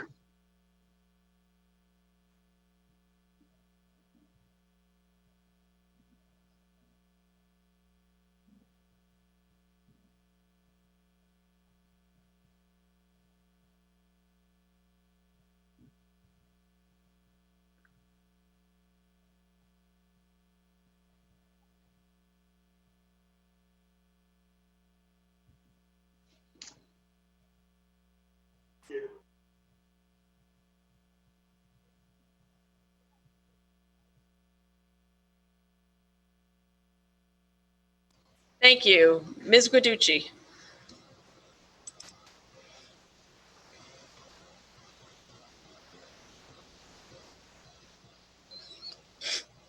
There you are.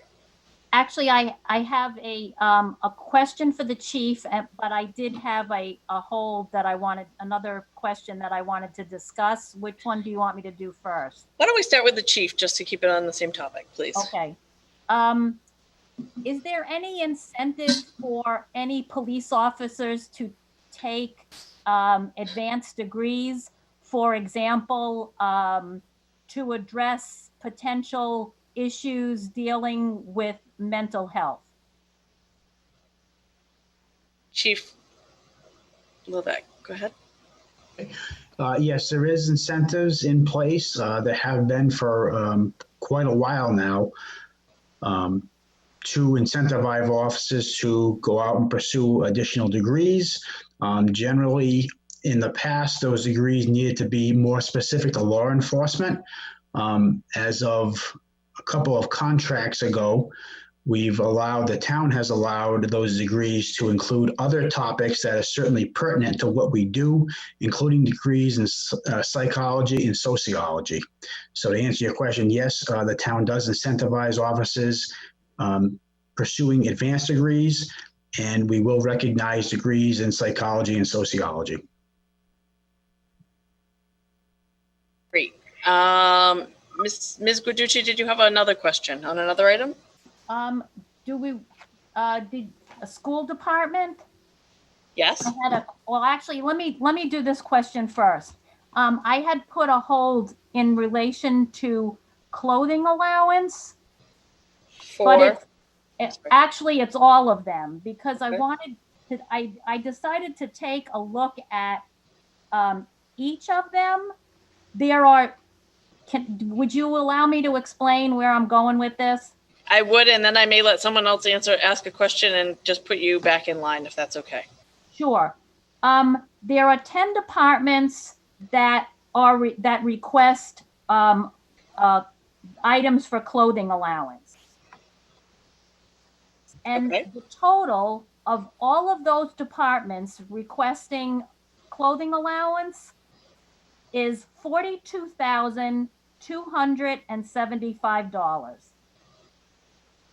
Half of which is really DPW. And then, of course, the rest is across the board. I guess it looks like 475 is kind of the minimum. No, it never tells you how many people this clothing allowance is for, but it seems as if the 475 is the minimum. I also noticed that Conservation Commission, their budget for clothing allowance is now double.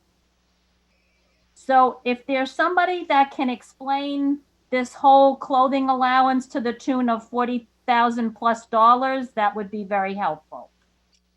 Mr. Barnes or Mr. McGinnis, you look like you're volunteering. I'll add, it's historically in collective bargaining agreements, clothing allowances have been included for years, and for a variety of things, from mostly people that are out in the field doing field work to protect their personal clothing from being damaged in the course of their work. So these are items that have been in there historically, and we can evaluate them moving forward, and we do as part of contract bargaining, and that's why we have this in place. So do you have anything else on the clothing allowance? And then I'm going to go to another question, and I'm happy to come back to you if you have further questions. Is like Council on Aging, the library, Concom, those are all part of collective bargaining? Yes. They are union employees. Okay. I'll be back to you, Ms. Guiducci. Ms. Bancroft has been patiently waiting. So Ms. Bancroft. Hi, Melissa. Hi. I was hoping that you could have town council share with the town meeting body as to why, legally speaking, the budget that everyone is voting on is the select boards and not finance. Sure. Mr. Savastano, do you want to address that? Yes, because the warrant is posted and voted on by the select board. We are acting on the select board warrant. So the select board is the one that puts the warrant forth before town meeting. They're the executive branch of the government, and you are the legislative branch of the government. Did you have a follow-up, Mrs. Bancroft? FinCom is an advisory committee only. Right. My follow-up question was, has this always been the case, or was there a change at one point? It's always been the case since I've been involved, since I've been asked the question. I don't know that there was ever a change. So I think that we've had arguments about this in the past. When I sat on the FinCom, I had an argument about this with the select board as to which budget to put forth. I think historic and more recent years, the select board budget and the finance committee budget have matched. And so some of that dispute about which budget to put forth have gone away. But I thank you for making that clarification earlier, because I think there was some confusion. So thank you. Sure. Ms. Guiducci, did you have another hold you wanted to talk about? Yes, please. Sure. The transportation line item for the school department. I know that everybody is painfully aware that the buses are underutilized. I'm not sure with the onset of COVID-19 if I guess it could be viewed as a good thing because then the children will be forced to, they'll have the space to distance. But I'm also thinking that there are going to be more parents taking their children to school. So I guess my question is, can that all be reevaluated? And if we're not making full use of those giant school buses, why are we not looking at using smaller ones? Is Ms. Gifford on the line? Can we unmute her if she's available?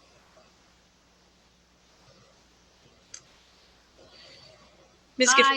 Yes, Yeah, I'm go ahead. here. Yes, I see you. Go ahead. I'll respond in this way. We're waiting. There could be many things that are going to be shifting before long. We're very uncertain about what the fall might look like, including transportation. We are expecting more formal guidance any day now. I'm assuming something will come out from the governor soon. And with that, you might understand we're in constant conversation with the Commissioner of Education as well.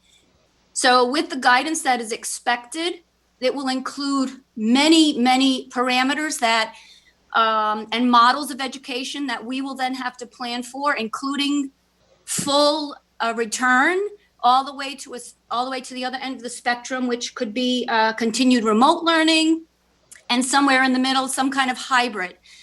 We will once we get that guidance, our plan is to summarize some of that for parents, et cetera. We want to send out surveys to folks to find out their thoughts about what they're thinking about their own children, given what we know. I do want to reiterate that the commissioner and the governor are in close contact with various health agencies, and the guidance that we will be getting will certainly align with the criteria that they're going to put forth.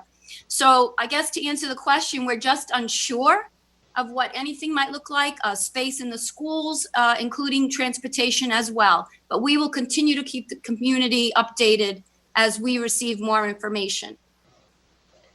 Thank you, Dr. Gifford. Sue, do you have any, Ms. Guiducci, do you have any follow-up on the transportation piece?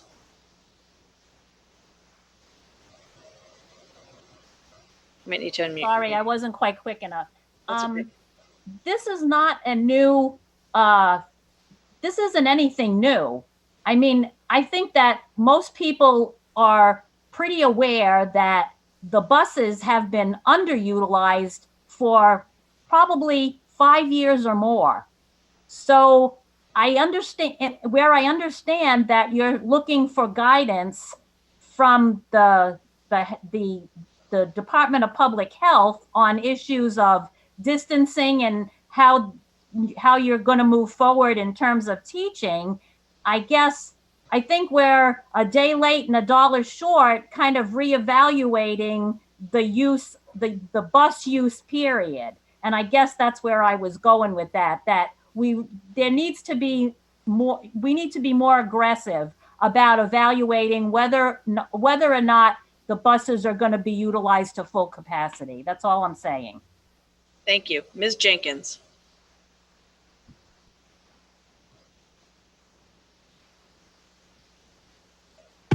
Okay. Hi, thank you. I'd just like to follow up on comments about the bus.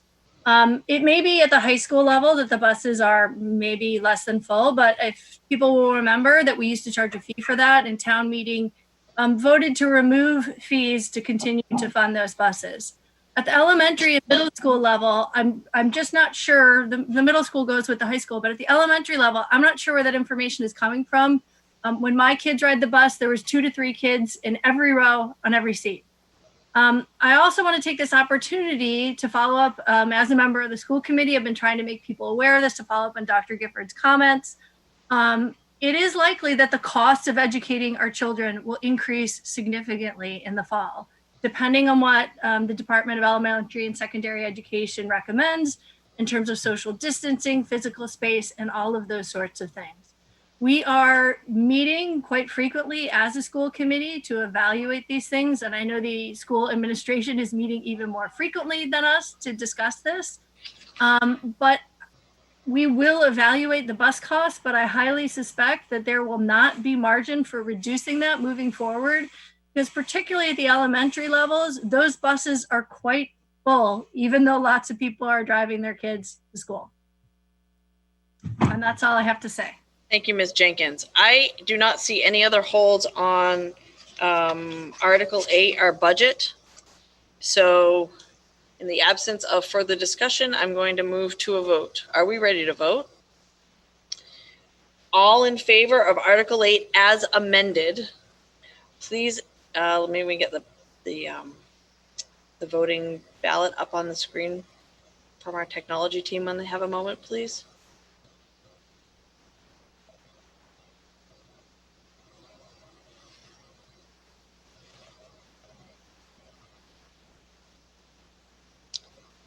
Okay, so all in favor of Article 8, please indicate on your tablet or device. If you are a second person voting on your tablet or device, please raise your hand if you are in favor of Article 8.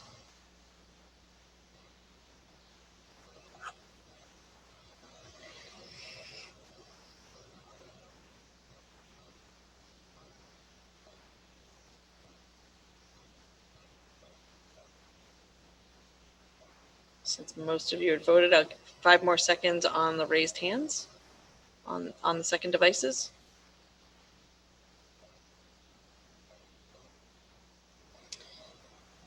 Okay, we're going to lower hands. If you are opposed to Article 8 and you are a second person on a device, please indicate by raising your hand, or on the phone, press star 9. If you're opposed to Article 8.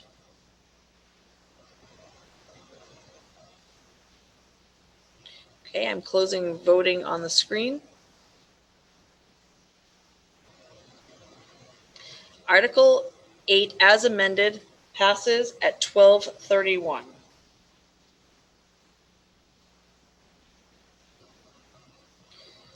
Article 9. Article 9, funding sewer and septic system betterments. Mr. Barnes.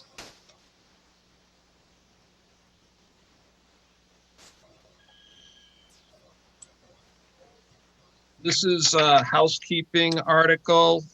Basically, we have to each year fund debt service on betterments. This is for both sewer and for septic loans we give. So all this does is appropriates the money necessary to cover the debt service. These monies are being collected through on people's taxes through the betterments. So this is not general fund monies that are being used. These are the monies that are collected by the users of these services. Thank you. So, Mr. Mickelson, would you like to make the motion that the meeting approve this article? Yes. And do I have a second? Thank you. Select Board, Finance Committee recommended 9-0. Select Board recommended this article 5-0. Any discussion on Article 9? Mr. Mickelson, I'm not sure if you want to discuss or if you were just nice enough to move this for me. Thank you. Okay, are we ready to vote?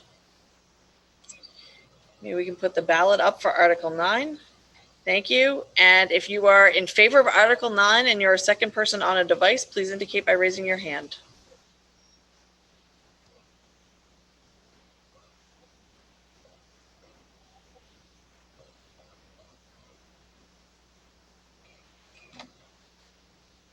Okay. Thank you for the, if I'm closing out the yeses on the hand raise, so okay, we're going to lower the hands. If you are opposed to Article 9, please indicate by raising your hand. If you're on a second device or on the phone, star 9. Article 9 passes at 12:33. Article 10, funding solid waste enterprise fund. Mr. Barnes. This is the first of the enterprise funds. This fund, as you stated, the Solid Waste Enterprise Fund. Within the Solid Waste Enterprise Fund, There's 1,297,819 in direct cost and 305,555,000 in indirect cost, for a total of 1,603,374. This represents a 2.63% increase from the year before. The cost increase is mainly in disposal cost. Okay, thank you. Mr. Mickelson, would you like to make the motion that the meeting approve this article? Thank you. Do I have a second? Thank you.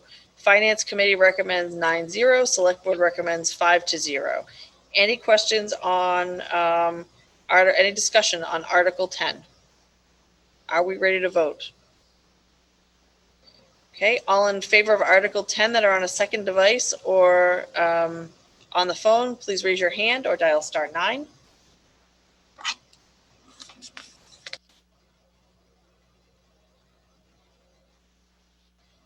Okay, we're going to clear the hands. All opposed to Article 10 on a second device or by the phone, please indicate by raising your hands or dialing *9. Okay. Closing the poll on the screen. Great.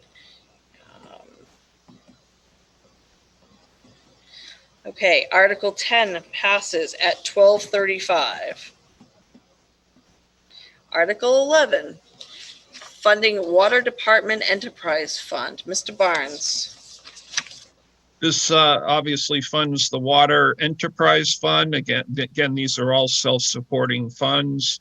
A total direct cost of $3,637,341, indirect cost of $1,168,829, for a total of $4,806,170. This represents a decrease of 2.22%. Before, there were some increases in terms of consulting and chemicals. However, due to lowering debt service, it was an overall decrease. Thank you very much. Mr. Mickelson, would you like to make the motion that the meeting approve this article? Thank you. Finance Committee recommended 9-0. Select Board recommended 5-0. Is there any discussion on Article 11? Are we ready to vote? Please put up the ballot for Article 11.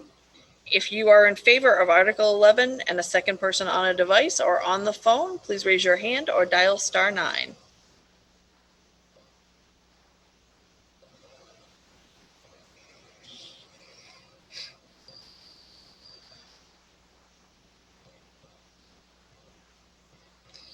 Okay, we're going to lower the hands. If you are opposed, let me lower the hands. If you are opposed to Article 11 and you are a second person on a device or on a phone, please raise your hand or dial *9. I'm going to close out the poll.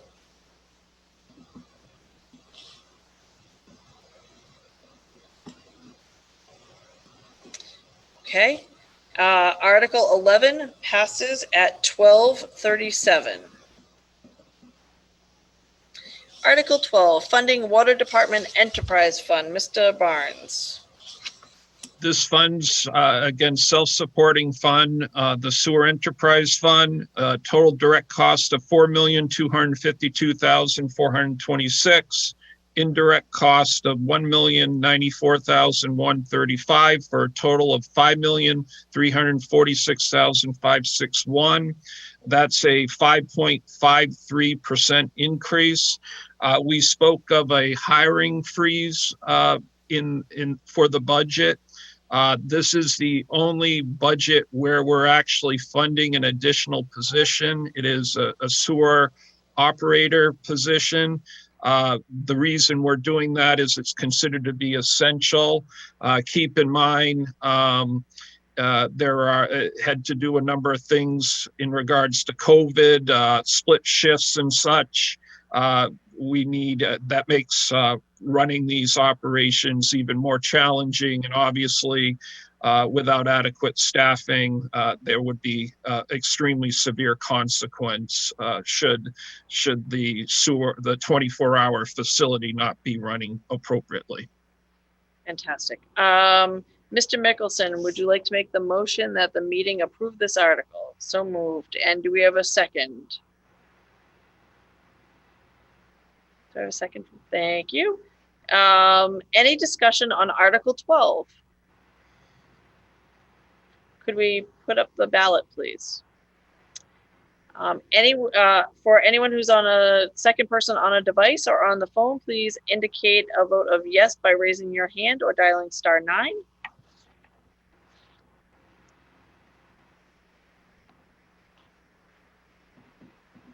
Okay, I'm going to lower the hands now. If you are opposed to Article 12 and you are on the phone or on a device, please indicate by raising your hand or dialing *9. I'm going to close the on-screen poll.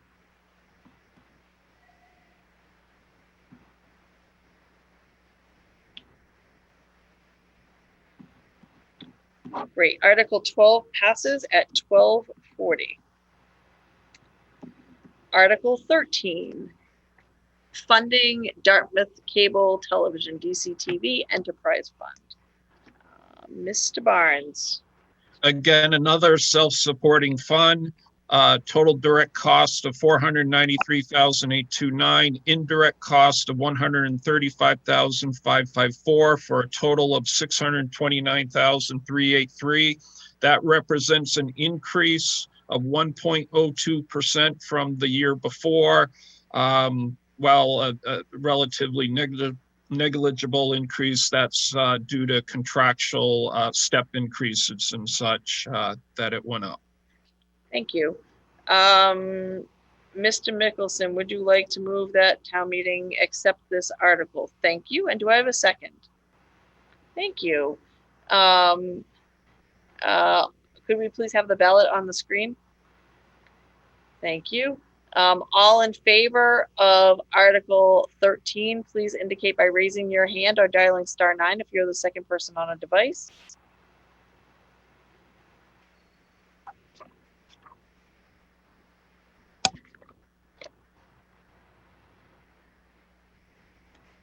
Okay, I'm going to lower hands on the devices. If you are opposed to Article 13 and you're on a device or on the phone, please indicate by raising your hand or dialing *9. I'm going to close the poll now.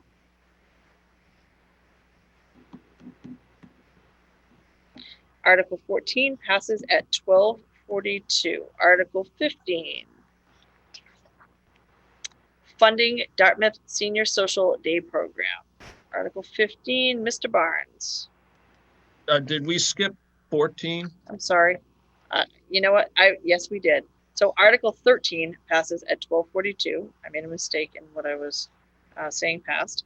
Article 14 is funding Waterways Management Enterprise Fund. Mr. Barnes, thank you for highlighting that. Again, another self-supporting fund involving our harbor. The direct costs are $292,479. Indirect costs $58,457. That represents for a total of $350,936. That it represents an increase of 2.61% from the year before. That was mainly due to some contract increases. Also, there were some increases in the indirect cost. Again, indirect costs are such things as pension, healthcare, administrative costs, so on. Thank you. Mr. Mickelson, would you like to move that the Dartmouth Town Meeting approve this article? Thank you. I need a second, please. Thank you. Glad you're in that role, Mr. Gerard. Could we please put up the any discussion on Article 14? Mr. Willard.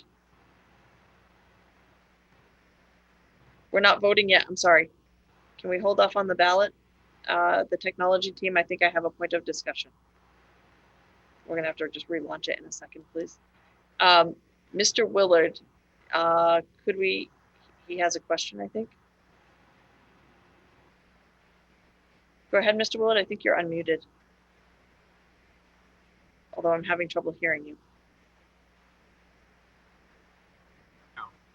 There we go. Okay. I just had a question about the transfer of the $42,000 for salaries from the improvement fund. I understand this is a self-supporting fund, but is that a typical way of paying for operating expenses to take money from what would appear to be essentially a capital improvement fund? Mr. Barnes?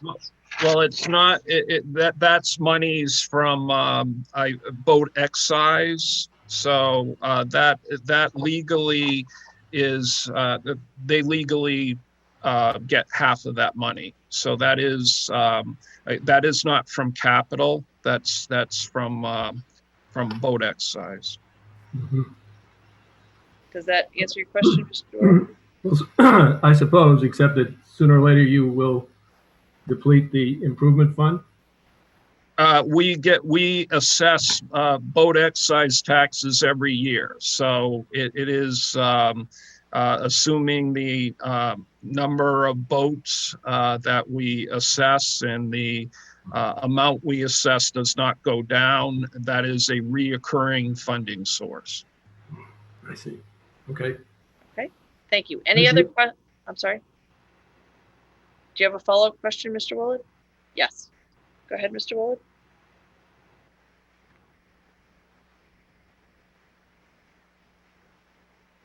I can't hear you, but if you have a follow-up question, I'm certainly willing to entertain it. Go ahead. I don't have a follow-up. Okay, thank you. I just see your hand up, that's all. Okay, any further questions on Article 14? Are we ready to vote? Can you please put up the ballot again? Thank you. If go ahead and vote if you are in favor of Article 14 and you are the second person on a device or on the phone, please raise your hand or dial *9.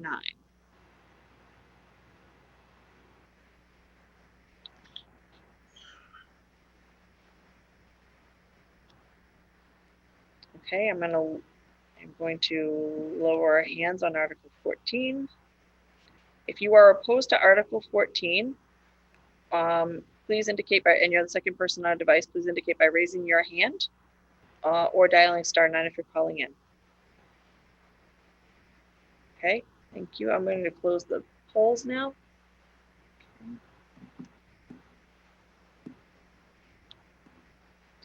Article 14 passes at 12:47. Article 15, funding Dartmouth Senior Social Day Program. Mr. Barnes. This funds the adult daycare program. This is a trust fund. It's treated like an enterprise fund. It's a self-supporting fund. In direct costs, there's $240,800. In indirect costs, there's $35,401 for a total of $276,201. That is an increase of 3.73%. There have been some cutbacks in certain areas of the budget. However, there was a grant source previously funding certain personnel expenses that no longer is doing that. And that's the major reason for the increase. Okay. Thank you. Mr. Mickelson, would you like to move that the meeting approve this article? Thank you. Do I have a second? Thank you for the second. Finance Committee recommends 8-0. Select Board recommends 5-0. Is there any discussion on Article 15? Are we ready to vote?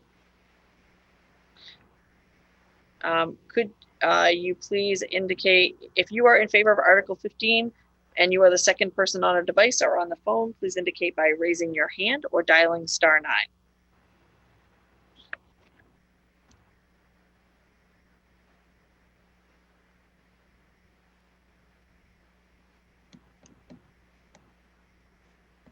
Okay, I'm going to lower the hands. If you are opposed to Article 15, please indicate by raising your hand if you're the second person on a device, or dialing *9 if you're dialing it. I'm going to close the poll.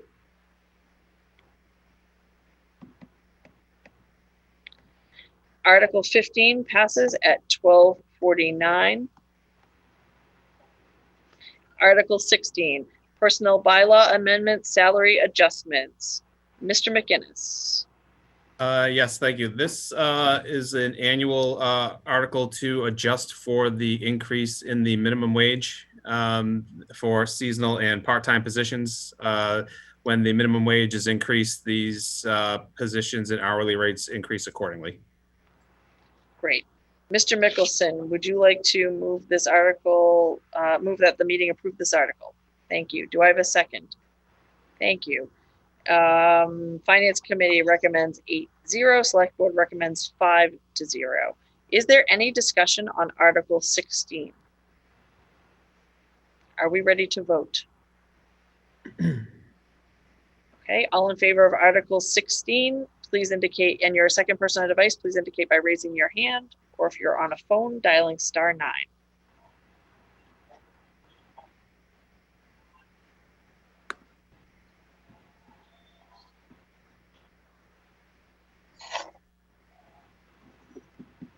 Okay, I'm going to lower hands. If you are opposed to Article 16, please indicate by, and a second person on a device or on the phone, please indicate by raising your hand or dialing *9. Okay, I'm going to close the poll.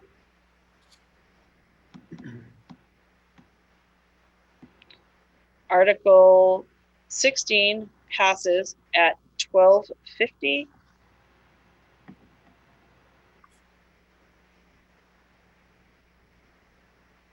Before I go on to Article 17, I did get a nice note that said that DC TV was doing an excellent job here, and the technology team has been so stellar. I wanted to make sure that I publicly acknowledge that. You're right, they are doing a fabulous job, so thank you for that, for recognizing it. Article 17, collective bargaining. Mr. McGinnis. Yes. Oh, sorry, collective bargaining agreements. Correct. Madam Moderator, there's an amendment to this article because after the warrant was printed, we had reached an agreement with the last bargaining unit. Okay, so do you want to talk about it and the amendment, and we will get the, is that may be the amendment on the screen, or we will get the amendment on the screen? That's not the amendment. Okay, I need to get, so let's talk about it. We'll get the main motion moved and seconded, and then we'll go to the amendment and move and second that. Okay. Thank you. These are, this article implements FY20 through FY22 collective bargaining agreements entered into with the Town of Dartmouth Management Union, the Police Brotherhood, the DPW laborers, and with the amendment, the Dartmouth Town Employees Association, and it funds the cost of contracts for FY20 and FY21, including retro payments. Thank you very much. Does Mr. Mickelson want to move the main question? Thank you. And do we have a second on the main motion? Thank you. Okay, so I know that this has an amendment to it. Do you want to talk about the amendment, Mr. McGinnis? Yes, it's to increase the amount to be funded to a total of $1,482,958 to incorporate the settlement agreement reached with the Dartmouth Town Employees Association. And I can read the amendment if you would like. Sure, or I know that people have it up on the screen, but feel free to go ahead and read it. Okay. The Article 17 be amended as follows by deleting the first 5 lines of the article and replacing it with the following: to see if the town will vote to implement the collective bargaining agreements entered into between the town and the Dartmouth Management Union FY20 through FY22, Dartmouth Police Brotherhood FY20 through FY22, DPW Laborers Union FY20 through 22, and Dartmouth Town Employees Association FY20 by appropriating the following FY20 and FY 2021 sums, including retro payments totaling $1,482,958.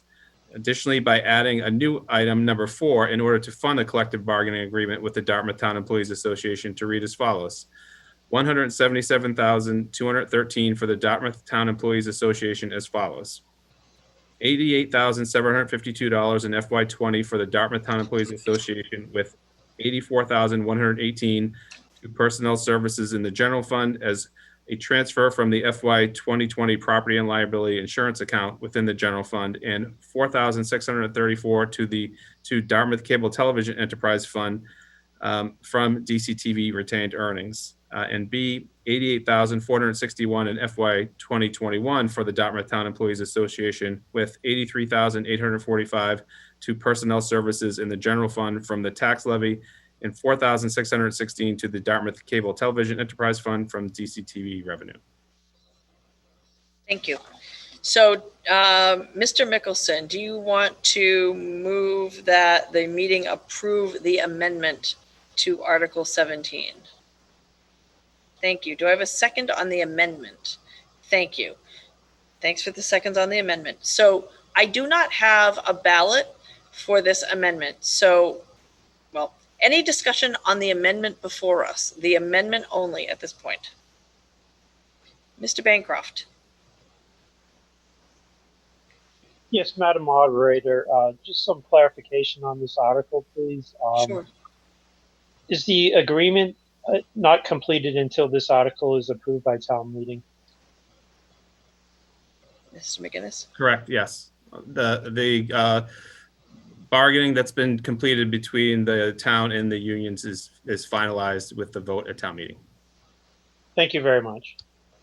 Any other discussion on the amendment that's before us? Okay, so we're going to have to do this slightly differently because I don't have another poll to show up there for this amendment. So what I want to do is, I'm much like what we do in town meeting, I'm going to ask for yes votes and then no votes, okay? So if you are in favor of the amendment, not the main motion, but the amendment to Article 17, please indicate by raising your hand.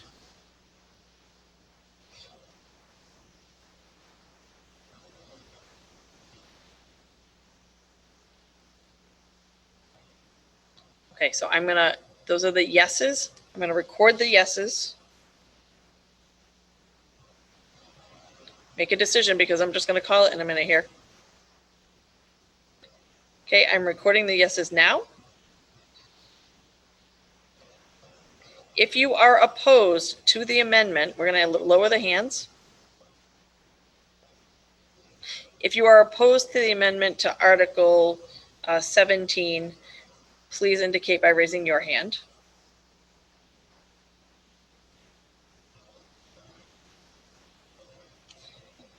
Okay, I'm going to close that. If you are a second person on a device, we're going to lower the hands. If you are the second person on a device and you are in favor of the amendment to Article 17, please indicate by raising your hand. Or if you're dialing in, please press 9 if you are in favor of the amendment. Star 9. Star 9, sorry. Thank you for that. At least somebody's listened to me. Okay, I'm going to lower hands. If you are opposed to the amendment to Article 17 and you are the second person on a device or on the phone, please indicate by raising your hand or dialing star 9. Okay, the amendment passes at 12:57. Back to the main motion. Any discussion on the main motion of Article 17 before us? Are we ready to vote on Article 7? Mr. Gracie?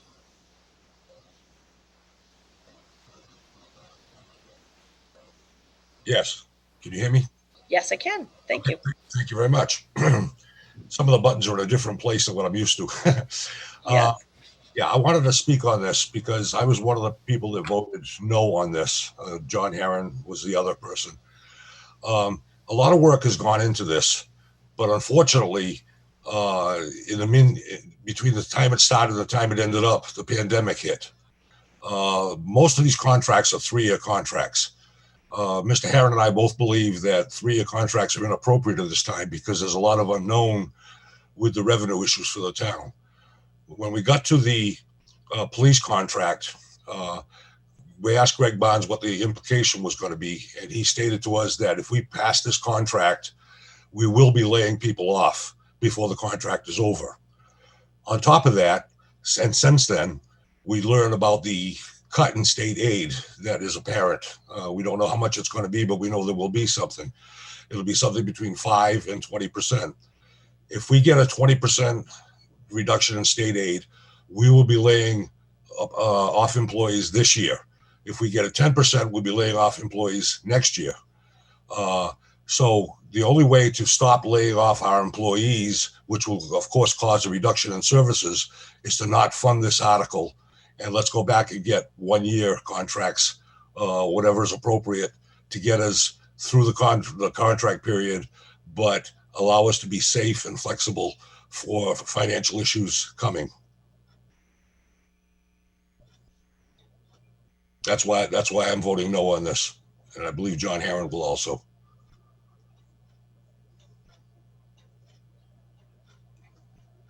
Sorry, I muted myself. Thank you. Mr. Garth. Thank you, Madam Moderator. Chris Garth, Precinct 7. With all due respect to Mr. Gracie, the time to have that conversation was during the negotiations between the select board and the parties that they made agreements with. I very much understand that circumstances changed. They have had 3 months to go back and have those conversations with those parties. And I think it is wrong for them to ask town meeting to do the dirty business for them. It actually, in my mind, it amounts to almost bad faith bargaining, that they made an agreement and don't want to do the hard work to go back and work with those parties to come to some reasonable accommodation, and they'd rather have us do it. Thank you, Mr. Garth. Mr. Tattlebaum.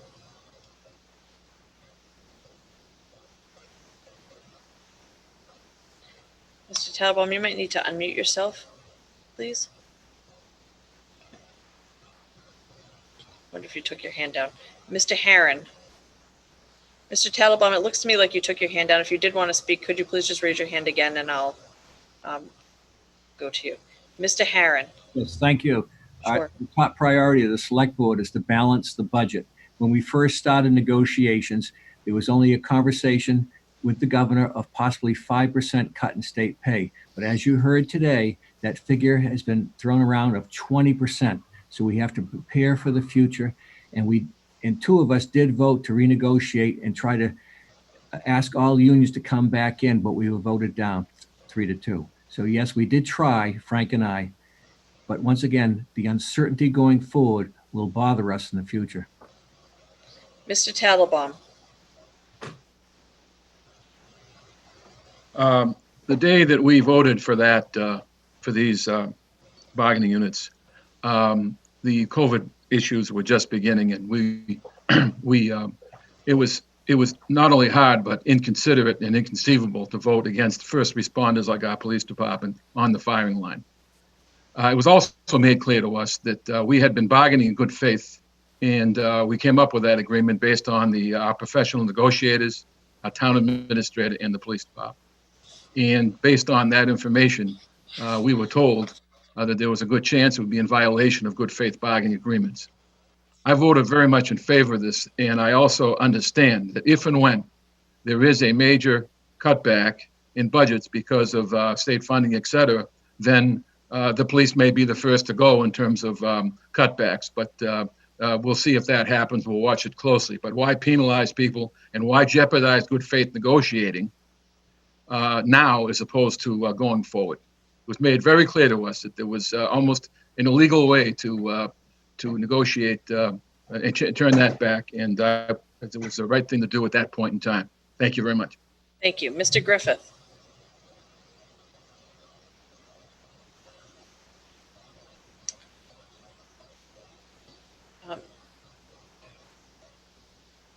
Mr. Griffith? Yes, I agree with Mr. Tattlebaum totally. To take an action against these agreed upon contracts is bad faith bargaining, and I strongly support going forward with the motion as it is. Thank you. Mr. Gracie. Yes, the reason we could not go back and renegotiate was because of the good faith bargaining issue that was before us. So therefore, the only thing left was to have it not be funded today. I know some people don't care whether employees are laid off or not and services suffer, but as a selectman, I can tell you that that bothers me greatly, that we've got ourselves into a situation where good employees are going to be let go. So I continue to advocate for not funding this. Thank you. Mr. Mickelson.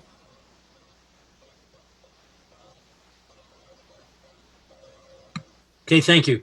I must say, Mr. Gracie and Mr. Herron, the members that voted in favor of this do care about all of the employees.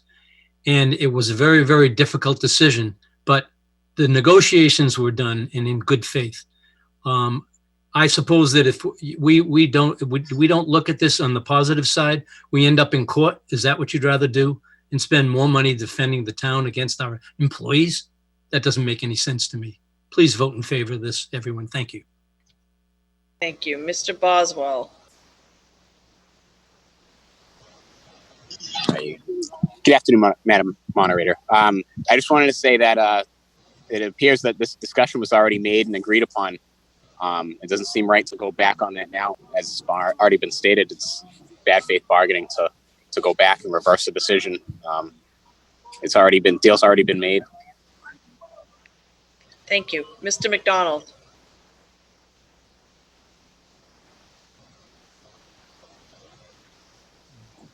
There we go. Hi, good afternoon, everybody. I just want to add one item that has not been discussed in this, even though it's been alluded to a little bit, was when somebody said we should go back and renegotiate the contracts to a one-year contract. Most of these contracts that you're voting on has already had 1 year expired. This is all retroactive going back to July 1st of 2019. So that already, these contracts already have 1 year expired. That's why you see the language of retroactive. So right now, these are going to be, in essence, a 3-year contract with 1 year already gone. So in essence, they're 2-year contracts. Thank you, Mr. McDonald. Ms. Langhauser. Yes, a question. If the town meeting approves the contracts and then the state aid is cut as much as 20%, is it possible for the parties to negotiate pay freezes before they discuss layoffs? Great question. I can answer that. So yes, so what we could do between both parties is we could get together and reopen the contracts to evaluate them. If both parties agree that there's an extenuating circumstance where we need to evaluate the current contracts to come some sort of agreement, that can be done. It's called a reopening. Ms. Days.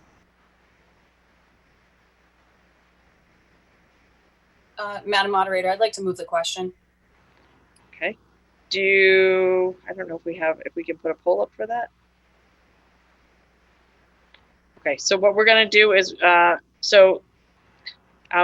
Ms. Days would like to end debate on this. So I'm going to ask all who are in favor of ending debate and getting to the vote on the main motion to indicate by raising your hand virtually.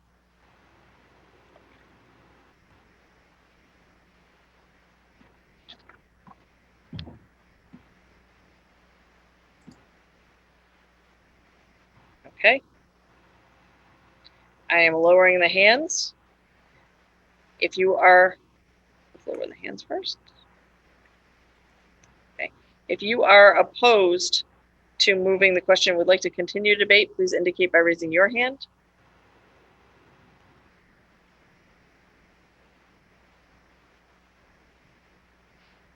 Okay. If you are the second, we're going to lower the hands. If you're the second person on a device or you are on the phone and you would like to end debate, please indicate by raising your hand.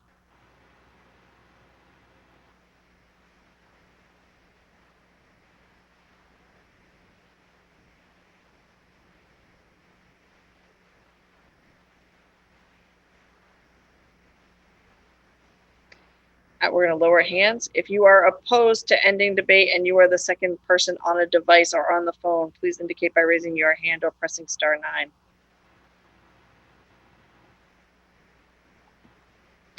The motion to move the question carries at 1:09. So we are ready to vote on Article 17. Please, if you are the second person on a device and you are in favor of Article 17, please raise your hand now. Or if you are on the telephone, press *9.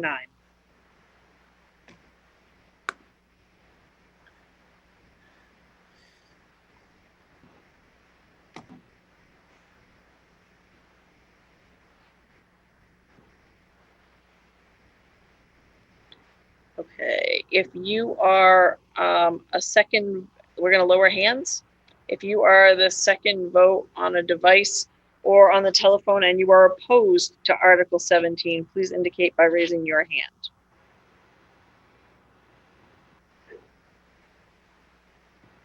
I'm going to close polling.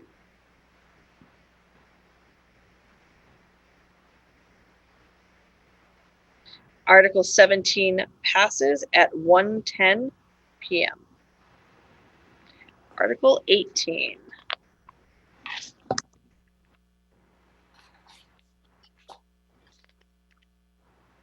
Article 18, zoning bylaw amendments to the zoning map and zoning bylaw relative to the Aquifer Protection District.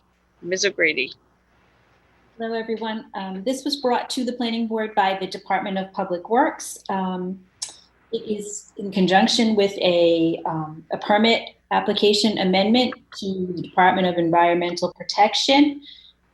It started with a new map as a result of some new wells coming into play in the area of Violetta Well area, protection area. It does not change the overall withdrawals or anything like that. They just need to replace the wells because of the timing of the age of the wells, I should say. In conjunction with this, we went through the rest of the bylaw and had found, in going through it with various departments and directors, that there was some very outdated material in that with regards to Board of Health regulations, some of the technology that's used. We went through it with the fire department. So we made those changes at the same time. It is imperative that this map revision especially move forward at this time, and the bylaw revision. We have 180 days from receipt of the letter from the Department of Environmental Protection, and then that puts us during this time frame now.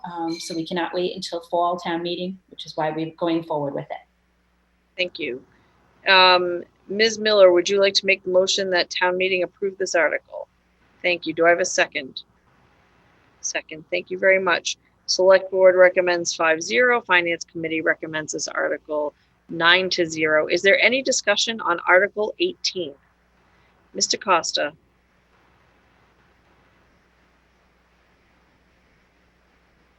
You might have to there you go. Yes, thank you, Madam Moderator. Yes, I understand this is a result of a technical review by the Mass DEP, and that I have a couple of questions. By changing the map or the boundaries on the map, will any private residences or be located in Zone 1? And No. The second question would be, as the town has installed wells up and down the old Westport Road, several over the years, people's private wells or shallow wells have gone dry either immediately or shortly after. What recourse would anyone have if their shallow or point well goes dry? I'm afraid that the director of the Department of Public Works would have to speak to that. I can tell you in this particular case, we were looking at the Zone 2 area around, it's the light blue portion of the map. It says Violetta Wells, and we moved within that general area there. So nobody's designations have changed as a result of this mapping, this new mapping. Mr. Savastano, do you have any insight as to recourse for the town, or does anyone else have any, Mr. McGinnis, or I don't know if the head of the DPW is on. that can address this.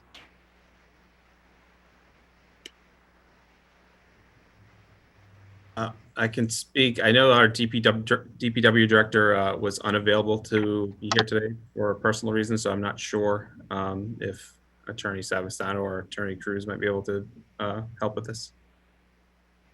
Okay, I don't know. Is Attorney Savastano or Attorney Cruz on, please? I'm on. Hi, Attorney Cruz. There is some discussion about when the town sinks a town well and it impacts some of the neighbors who may have a shallow or a point well and their well goes dry. Is there any recourse for them back to the town? I'm not prepared to answer that right now. It's really a hypothetical. We don't know anything about particular properties, the nature of their water sources. I mean, the easy answer is there's so many variables that could go into that, and I couldn't tell you off the top of my head for any given situation.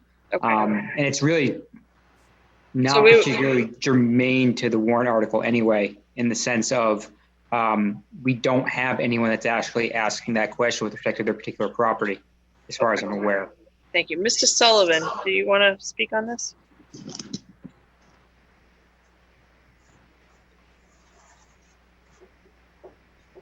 Hi, Steve Sullivan, DPW, Water Superintendent. I know of no wells that are going to be affected by, private wells going to be affected by these wells. These are wells that are currently being replaced that were already in the area in the Zone 1, the Violetta wells. And this upgrade here is only to cover for DEP. So I don't believe that we'll have any problems with drying out anybody's wells. Thank you, Mr. Sullivan. Mr. Pearson. Yes, I have a question regarding the modification to 375-28.3C, and I'm trying to understand the substitution of the language. Currently, there are 4 points that are used to determine how groundwater is determined. It uses the United States Geological Service maps and publications, the drainage basins overlays, and the Dartmouth groundwater study of 1980. And the proposal is to substitute the language so that the determination is made solely by the Mass or the DEP Division of Water Supply Aquifer Information. And I'm wondering, what is the benefit of deleting the other 3 sources of determining the potential groundwater? It seems to me that by doing this, we make Mass DEP the sole determinant of where or who is the water supply, or that the Mass DEP suddenly is the only determinant of where those water sources are determined. And I'm curious why we would go ahead and substitute that.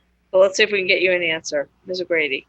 That language comes, that other language that you're referring to is part of the Mass DEP regulations. So I want to point that out. The other thing about this is that all withdrawals are not, the overall withdrawal in this particular area is not changing as a result of that, as a result of these well relocations or renewals. This permit has been standing for 20 plus years. This is a maintenance amendment to the permit. So nothing is changing with regard to the actual structure of the water supply. This is a protection of your water supply. DEP is where we apply to for that permit, and all of those other regulations are still are still acceptable under that existing permit. I don't know if I've answered your question or not, but. Well, actually, there are a number of other permits that are pending before the Mass DEP, and there have been prior permits that have been affected by it. There was an asphalt, brick, and concrete operation that were located near the wellheads on State Road 6 that were under consideration for an RCC permit that is determined by the Mass DEP.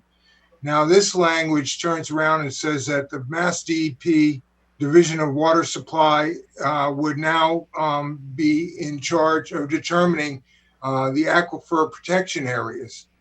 Now, again, your areas are not changing with regard to this map and this regulation, this bylaw revision that I'm bringing forward today. all right. And again, I guess my consideration on this is with other permits that are posted or pending before the Mass DEP, the Mass DEP would be the determinant in those other permits. So this language would basically say that the Mass DEP is the sole source of determining whether or not those permits would go forward. I can't speak to that, to be honest with you. Mr. Cruz, I don't know if you have any insight as to the language and what Mr. Pearson is highlighting. It sounds like Mr. Pearson's question is, are we ceding our power of determining well protection areas and permitting to Mass DEP, and questioning why we might do that?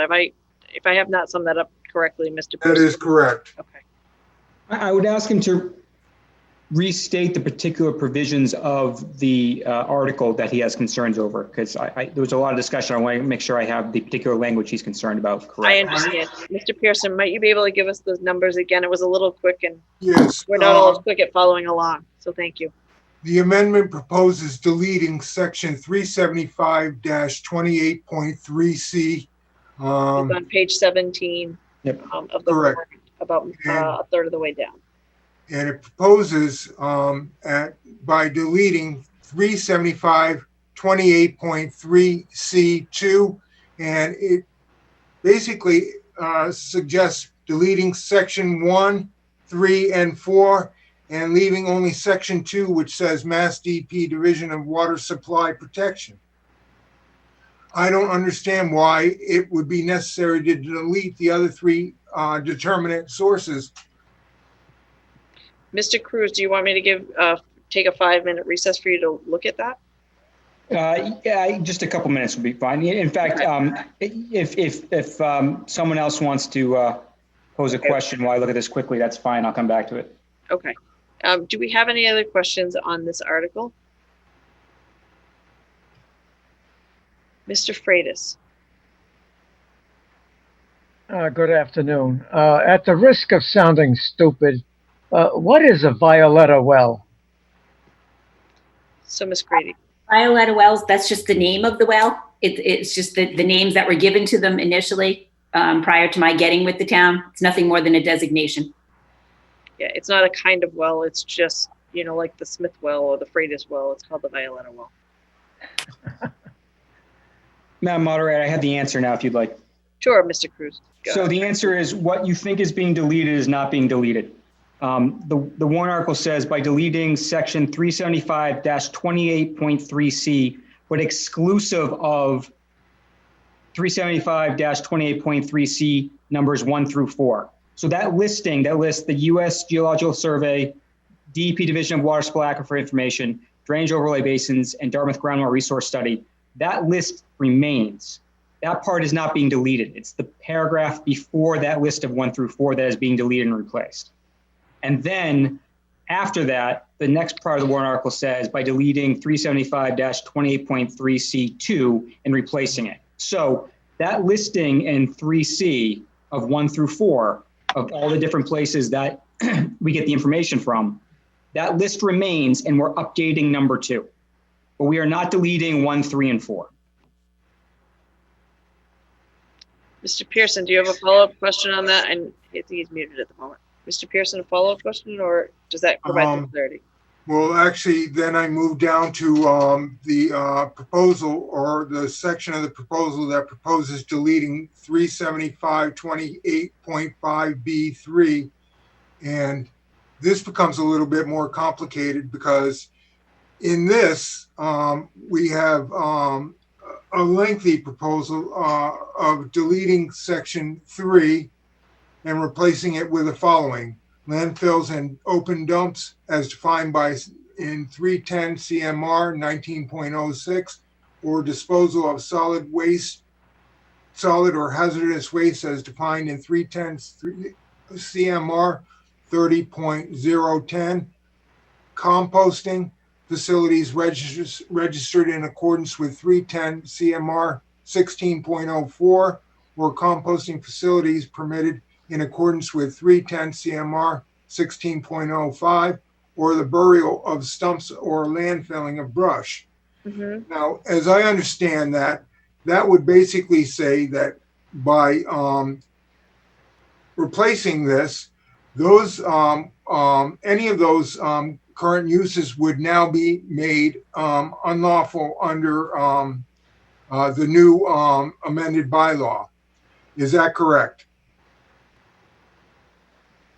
I'm gonna give Your question is, does this increase the number of prohibited uses going forward? The answer is yes. All right, because there are actually, again, there's an RCC permit pending before the Mass DEP. According to this, and that would be subject to 310 CMR 16.05. So if we were to go ahead and pass this, that would basically make that an unlawful use within the aquifer protection districts, correct? The proposed revision to this provision of the bylaw would prohibit facilities that are regulated under 1605, yes. Okay, thank you very much. All right. Any further questions on this article? Are we ready to vote? Wonder if there is a poll that can go up for Article 18. If you are the second person or you are on a telephone and you are in favor of Article 18, please indicate by raising your hand or dialing *9.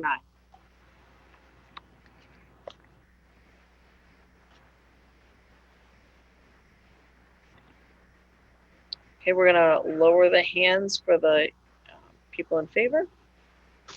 If you are opposed to Article 18 and you are a second person on a device or on the telephone, please indicate by raising your hand or dialing *9. I'm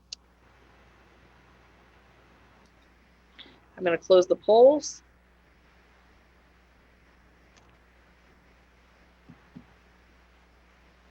Article 18 passes at 126. Article 19, my understanding is that the sponsor of this article would like to withdraw it. Mrs. Miller, would you be making a motion to withdraw Article 19? So moved. Do I have a second to withdraw Article 19? Thank you for that second. I believe we're going to have to do this by a raising of hands, so I'm going to lower all the hands. No, we can do a vote. We have a poll. Oh, we have a vote? Okay, sorry. Article 19. We're ready to vote and ready to vote. Thank you. If you are the person on a second person on a device or on the telephone, please indicate whether or not you are in favor of withdrawing Article 19 by raising your hand.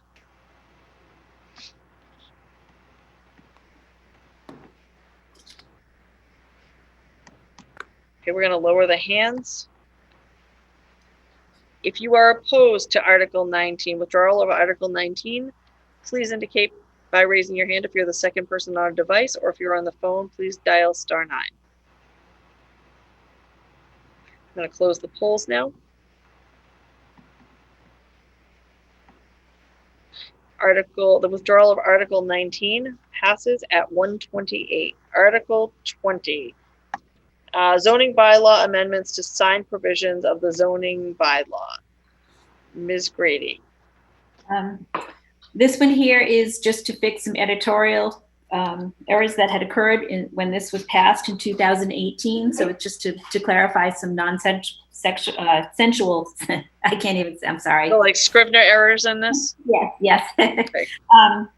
That's all it is that goes through it. It does not change the intent of this bylaw at all. This was brought to us by town council after their review of the bylaw when it was passed at the time. Fantastic. So Ms. Miller, would you like to make the motion that town meeting approve this article? Thank you. Do I have a second? Thank you. Finance Committee recommends 9-0. Select Board recommends 5-0. Any discussion on Article 20? Are we ready to vote? If you are in favor of Article 20, please indicate by raising your hand if you're the second person on a device, or if you're calling in on the phone, please indicate by dialing *9.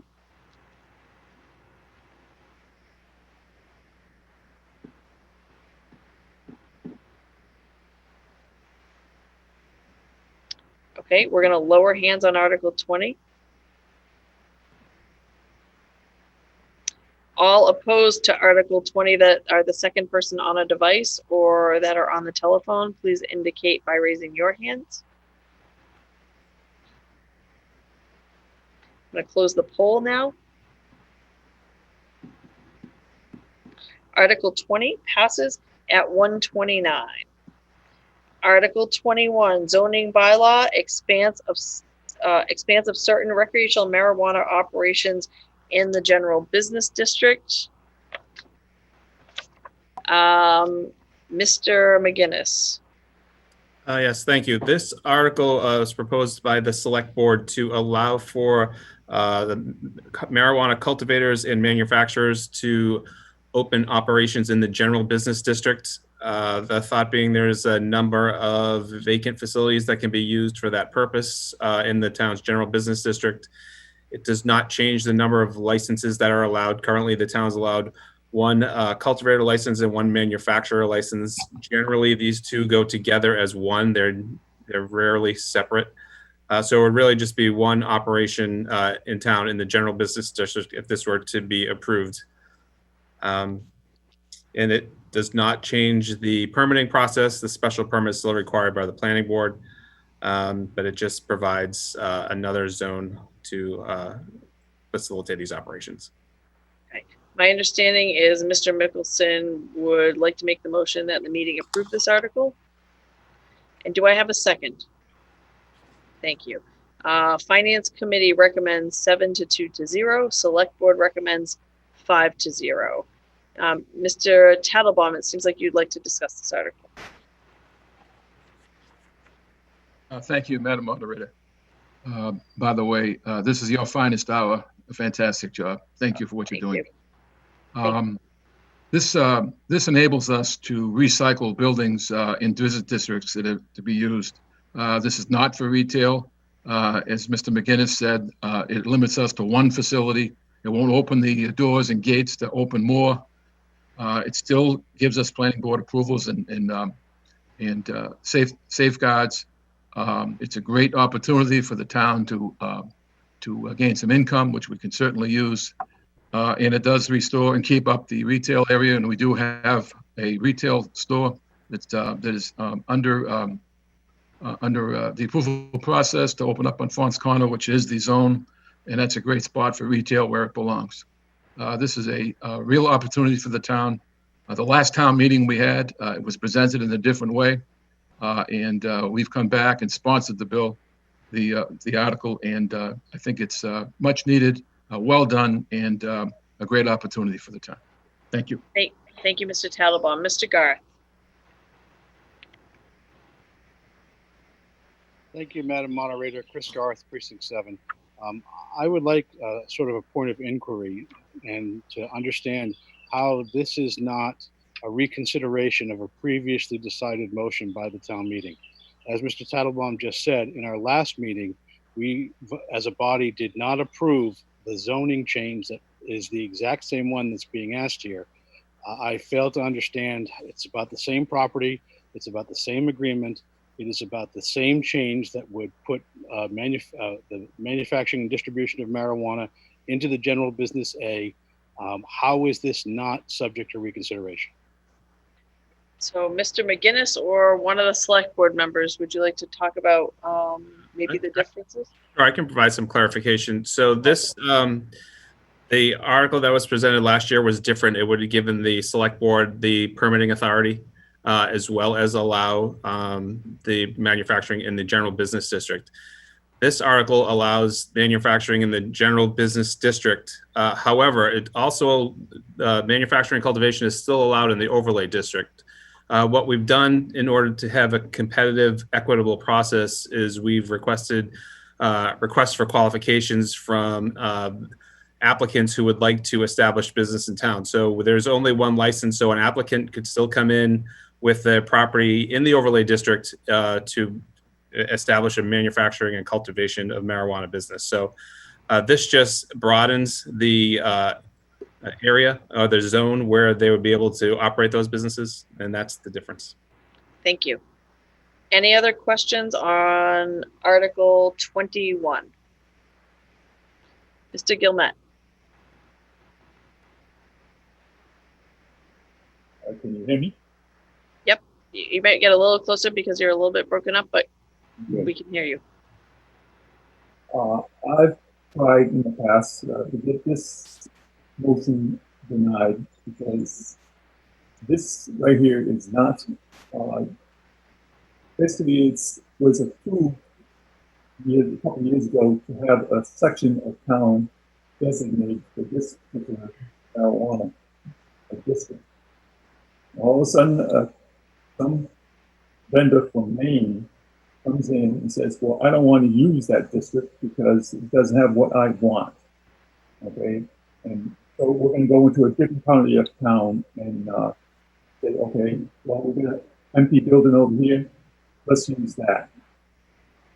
What's stopping them from another vendor coming in and saying, oh, I don't like that particular area. I want to go down South Dartmouth and put it in the field. Oh, we'll have to change the area. Oh, go ahead. All I need is a couple of signatures from town to do that. This business is not right for the location. Okay, we have restaurants, we have hotels, we have school children that will be in that area. Now they say, oh, the school children, we can't allow that because we can't say that because it's non-existent. Well, I can tell you this particular area will have children in it because there'll probably be a bus stop right at the bottom of this 40B. They're proposing. And if the owner of this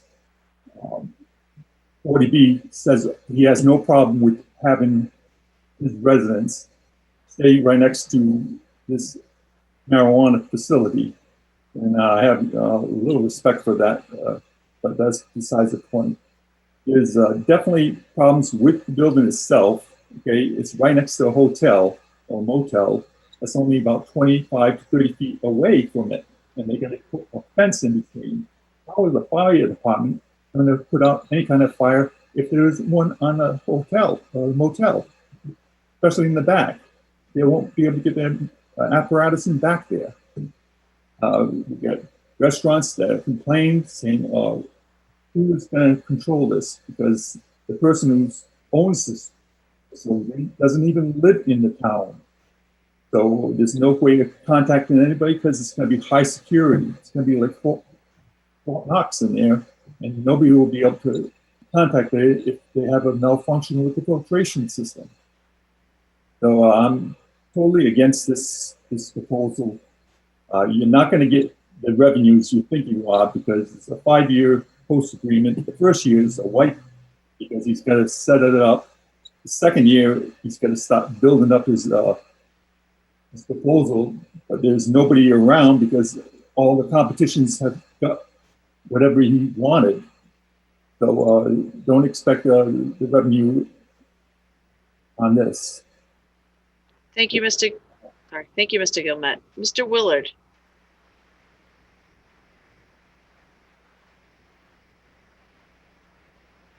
Precinct 9. Yep. Can you hear me? We can now. Okay. I just wonder, in the broader sense, is manufacturing in general allowed in the general business district? And if it's not, does this create a precedent for allowing any type of manufacturing in that district? Great question. Presently, it is not allowed. We have a marijuana overlay district, which is north of the north side of Fonts Corner. It is allowed. Retail and manufacturing are both allowed in that district. This article would allow manufacturing and cultivation in the general business district in addition to the overlay district. It just should clarify too. I know there was a particular property proposed last year. This is not. This is for the entire general business district. It could be any property in that district, not just the one that was mentioned last year. Thank you for the clarification. Ms. Days. Thank you, Madam Moderator. I think this is actually just for the town administrator. I just wanted to clarify. I believe you did state this previously, but how many licenses are available for the town of Dartmouth? We have 3 retail licenses and 1 manufacturing and 1 cultivation. But as I mentioned earlier, those generally are synonymous. They go together. So one applicant would have both, just for the business aspect and the feasibility. Thank you. Ms. Miller.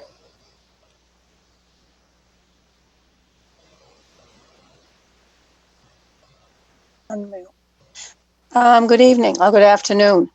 I'd like to remind town meeting that, yes, this was brought before town meeting last year. And the census of town meeting was, there were a number of amendments made, and they thought that we should take it back, review it, and come back to town meeting without amendments, and a simple thing. That's exactly what the Board of Selectmen have done. The last warrant had a citizen's petition. This is a petition by the Board of Selectmen, and they have vented it. Anyone who wants to come into this town to do an agricultural or a manufacturing, which is only one allowed in town, they will be both together, has to go through the Board of Selectmen, through the planning board process, and then they have to go through a state process. So they will be well vented. Number 3, this town, number 1, whether we believe in marijuana or not, the state voted in favor of marijuana. The town of Dartmouth voted in favor of marijuana, and precincts 1, 2, and 3, where this will be located, voted almost unanimously in favor of marijuana. Hopefully this will be a reuse of an existing property. Zoning is not based on what could happen 10 years down the road, but zoning is based on what is based on the properties now. So this is something that town meeting asked us to come back with and to be relooked at, and that is exactly what the Board of Selectmen have done. Thank you.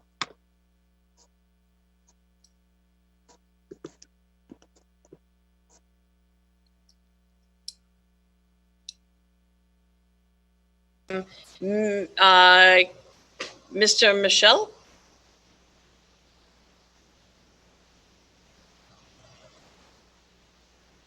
That's Michelle Keith, precinct 2. I'm sorry. Can you hear me? It's okay. I can. It's the order. I commend you. You're doing an absolutely fantastic job.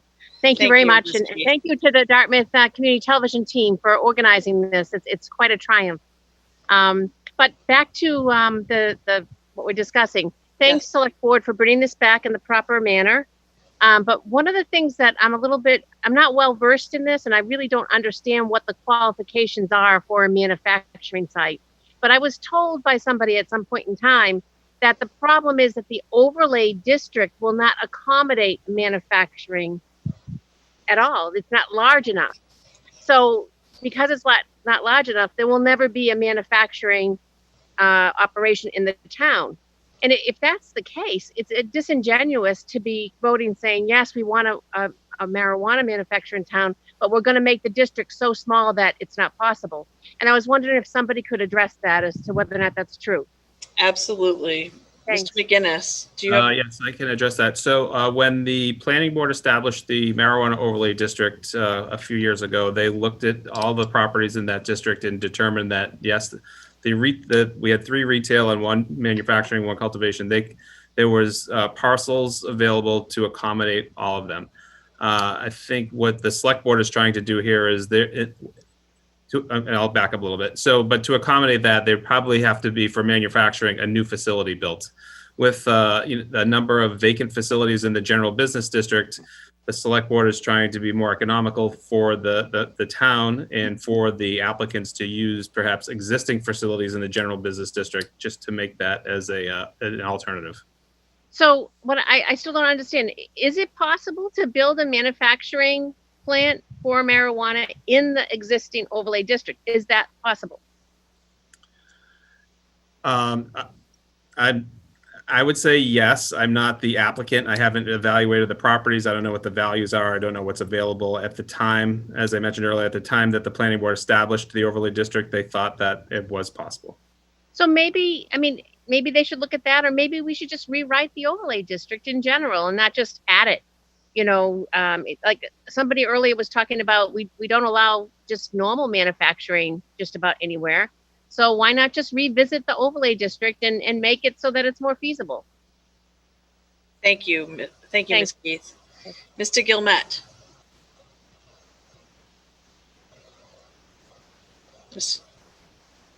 I think you need to unmute yourself, sir.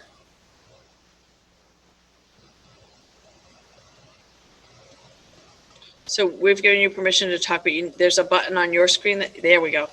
I was trying to get the most. Yes. Okay. Yeah, I sent you letters last night, but I don't know if you had time to read them. So I did see that an attempt to make an amendment. I'm glad you raised that. Thank you. To this warrant article. What I'm told by town council who reviewed them is that they are beyond, the amendments are beyond the scope of the article in front of us. So I can't accept the amendment. Okay. Madam Moderator, this is Brian Cruz. If I could clarify that, one of the things he submitted is beyond the scope. Yeah. The other contains a legal issue in that he proposed using a term that is different than the regulatorily defined term. Okay. So can you expound on that a little for us? His amendment proposed inserting the term temporary, temporary, one second. He proposed inserting the term independent testing labs, whereas the state regulatory definition is independent testing laboratories. So if he wants to move forward with that, I would suggest it being changed to reflect the state language. It also doesn't really change the interpretation or what's allowed. It's just adding additional language without really changing anything in effect. It doesn't change what the bylaw does. I'm sorry. It says no other types of marijuana establishments, including marijuana retailers, blank, are permitted in the general business district. And he just wants to add another thing that's not allowed in the general business district, which is really superfluous language. It's not necessary. It doesn't change the meaning. It has no. Why would we put the retail in it if it's specific? Mr. Gilman, I'm sorry, but I'm having trouble hearing you. Oh, why would we add retail to that language? The question. Why would we add retail to the language? The reason why retail was mentioned specifically was out of specific concern that the public had about retail going into the business. So that language is not actually necessary either. It's just a clarification. So your language would also be a clarification that's redundant, but it doesn't change anything about what the bylaw would do. Okay. Okay. Thank you, Mr. Gilmet. Mr. Willard.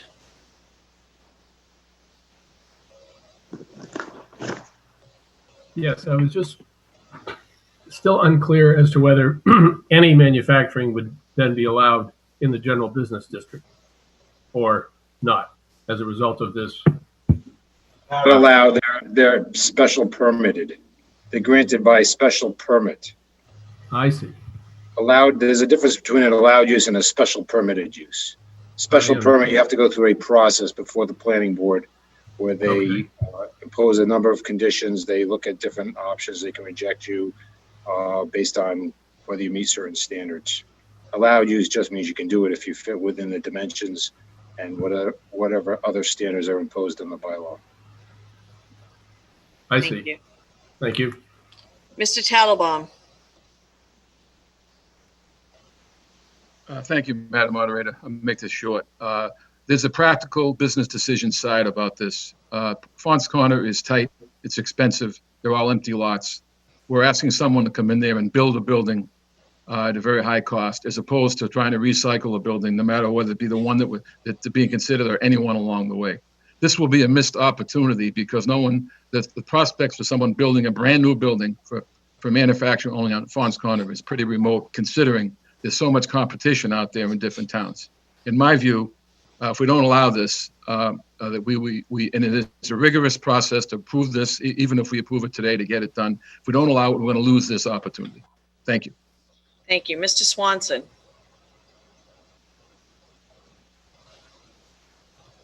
Mr. Swanson? You might have to unmute yourself, Mr. Swanson, so we can hear you. Thank you. Sure. I currently oppose this article for several reasons, but I would like to hear from the Finance Committee members. Mr. Swanson, could you please give me your precinct and name? I'm sorry. John Swanson, Precinct 2. Thank you. I would like to hear from the Finance Committee members that have opposed this article. Okay. So are there any Finance Committee members that would like to speak on Article 21? Ms. Bancroft.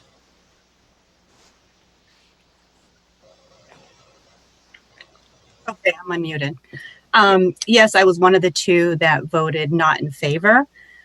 Reason being that I felt that the overlay district did allow for the manufacturing. So I was pleased with what we currently had in the overlay district. Also, just a point of correction, a previous speaker had mentioned in precincts 1, 2, and 3 that there was almost a vote of unanimous in favor. That is inaccurate.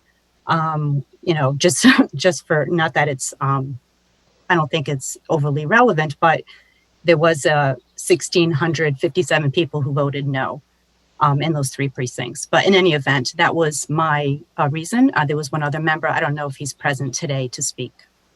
Any other Finance Committee members that would like to speak about their vote on this? I'm not seeing any. Mr. Swanson. Mr. Swanson, I think that you just wanted to hear from them, but if you wanted to ask another question, please raise your hand again. Ms. Roberts. Good afternoon. Will you give me your name and precinct? Cecilia Roberts, Precinct 4. Thank you. I'm a little confused on the process. The town spent a good deal of time creating this overlay district up on the Fons Corner area. By what Mr. Tattlebaum is saying, the scope of that area doesn't meet the needs to meet our requirements for space. So shouldn't we go back and look at that space and make it appropriate for any individual to come in or organization to come in and build a proper facility versus, I understand the need to enhance the beauty of that particular area. I don't live that far from the area. I see it every day. It personally doesn't bother me, but I think we're opening a can of worms to allow a special permit to come into an area. And I think it sets precedents for other types of businesses to come and use another area that's not permitted for that particular use. We have spent the time to create this overlay district. I think we need to work within what we've already approved. Thank you. Thank you. Ms. Del Sordo. Precinct 5, Kathy Del Sordo. I am really concerned that after working very hard through the overlay district, that we're looking to do a project such as this in a business area. A business area is not only Route 6, but it's other sections of this town. And if we are not thinking in terms of spot zoning, which I think we are right now, which is pretty shameful because we are not really looking at empty business buildings. We should be looking at what's good zoning for the town and not how to facilitate development by outsiders coming in areas that are not zoned that way. I'm really strongly opposing this. Thank you, Ms. Del Soro. Mr. Ennis. Yes, Robert Enos, Precinct 1. Don't call for a vote, please. Mr. Ennis is moving the question, so we're going to vote whether or not to move the question. We're going to do it by a show of hands. All in favor of moving the question, please indicate by raising your hand.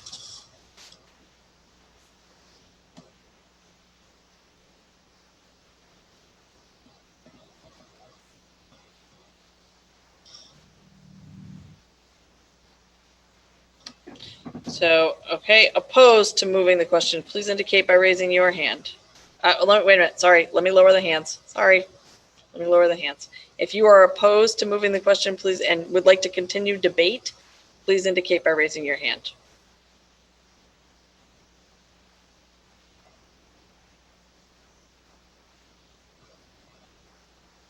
Okay, the motion to move the question passes at 154. On the main motion, I'm going to lower hands, thank you. On the main motion, do we want to put that up on the screen? Thank you. All in favor of the main motion, please indicate by raising your hand or dialing *9 if you're the second person on a tablet or you're dialing in.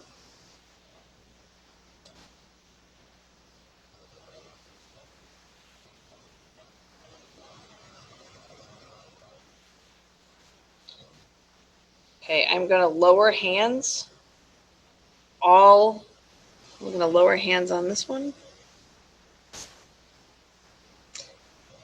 If you are opposed to the main motion, please, and you're the second person on a device or you're dialing in, please indicate by either raising your hand or dialing *9.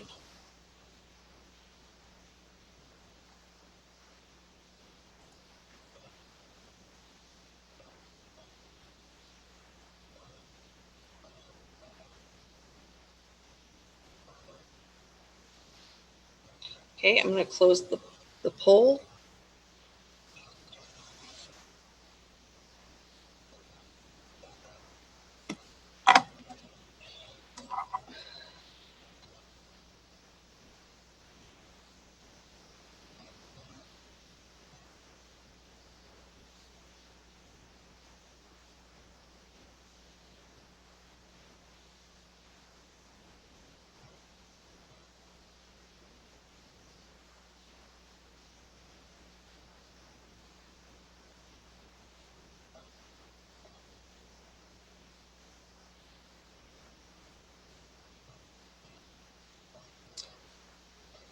The article fails at 1:56 p.m.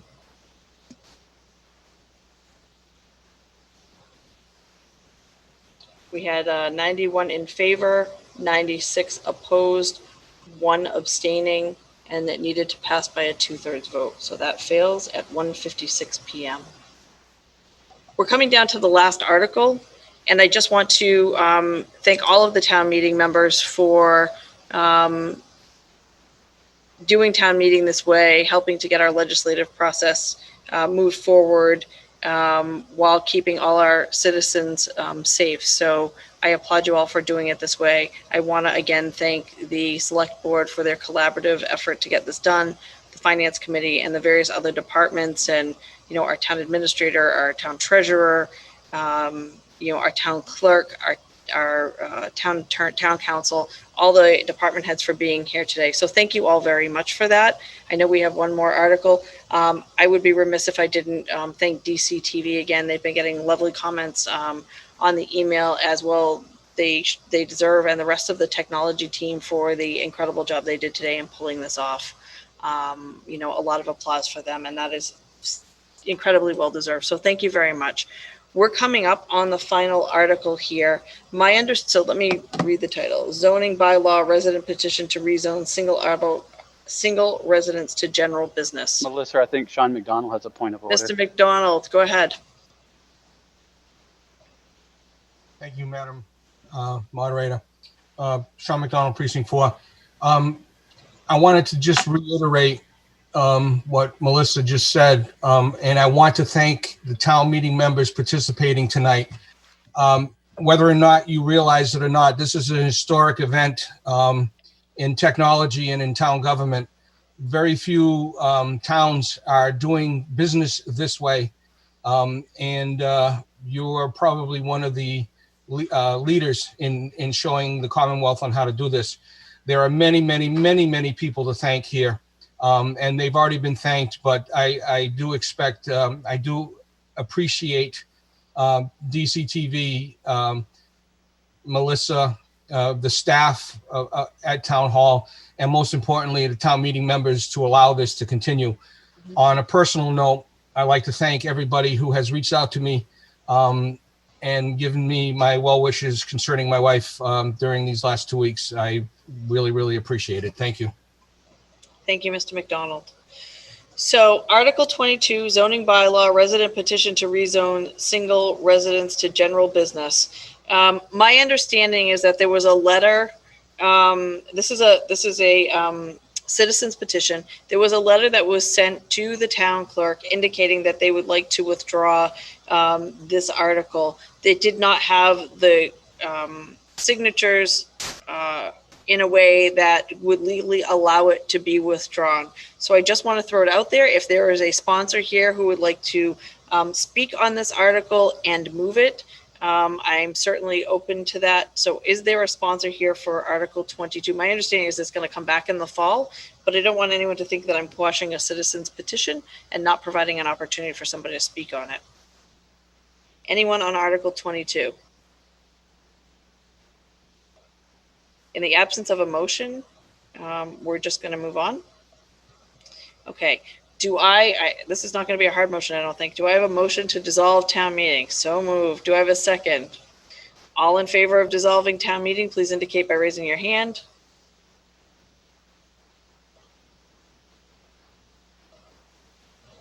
Okay, I'm going to lower hands.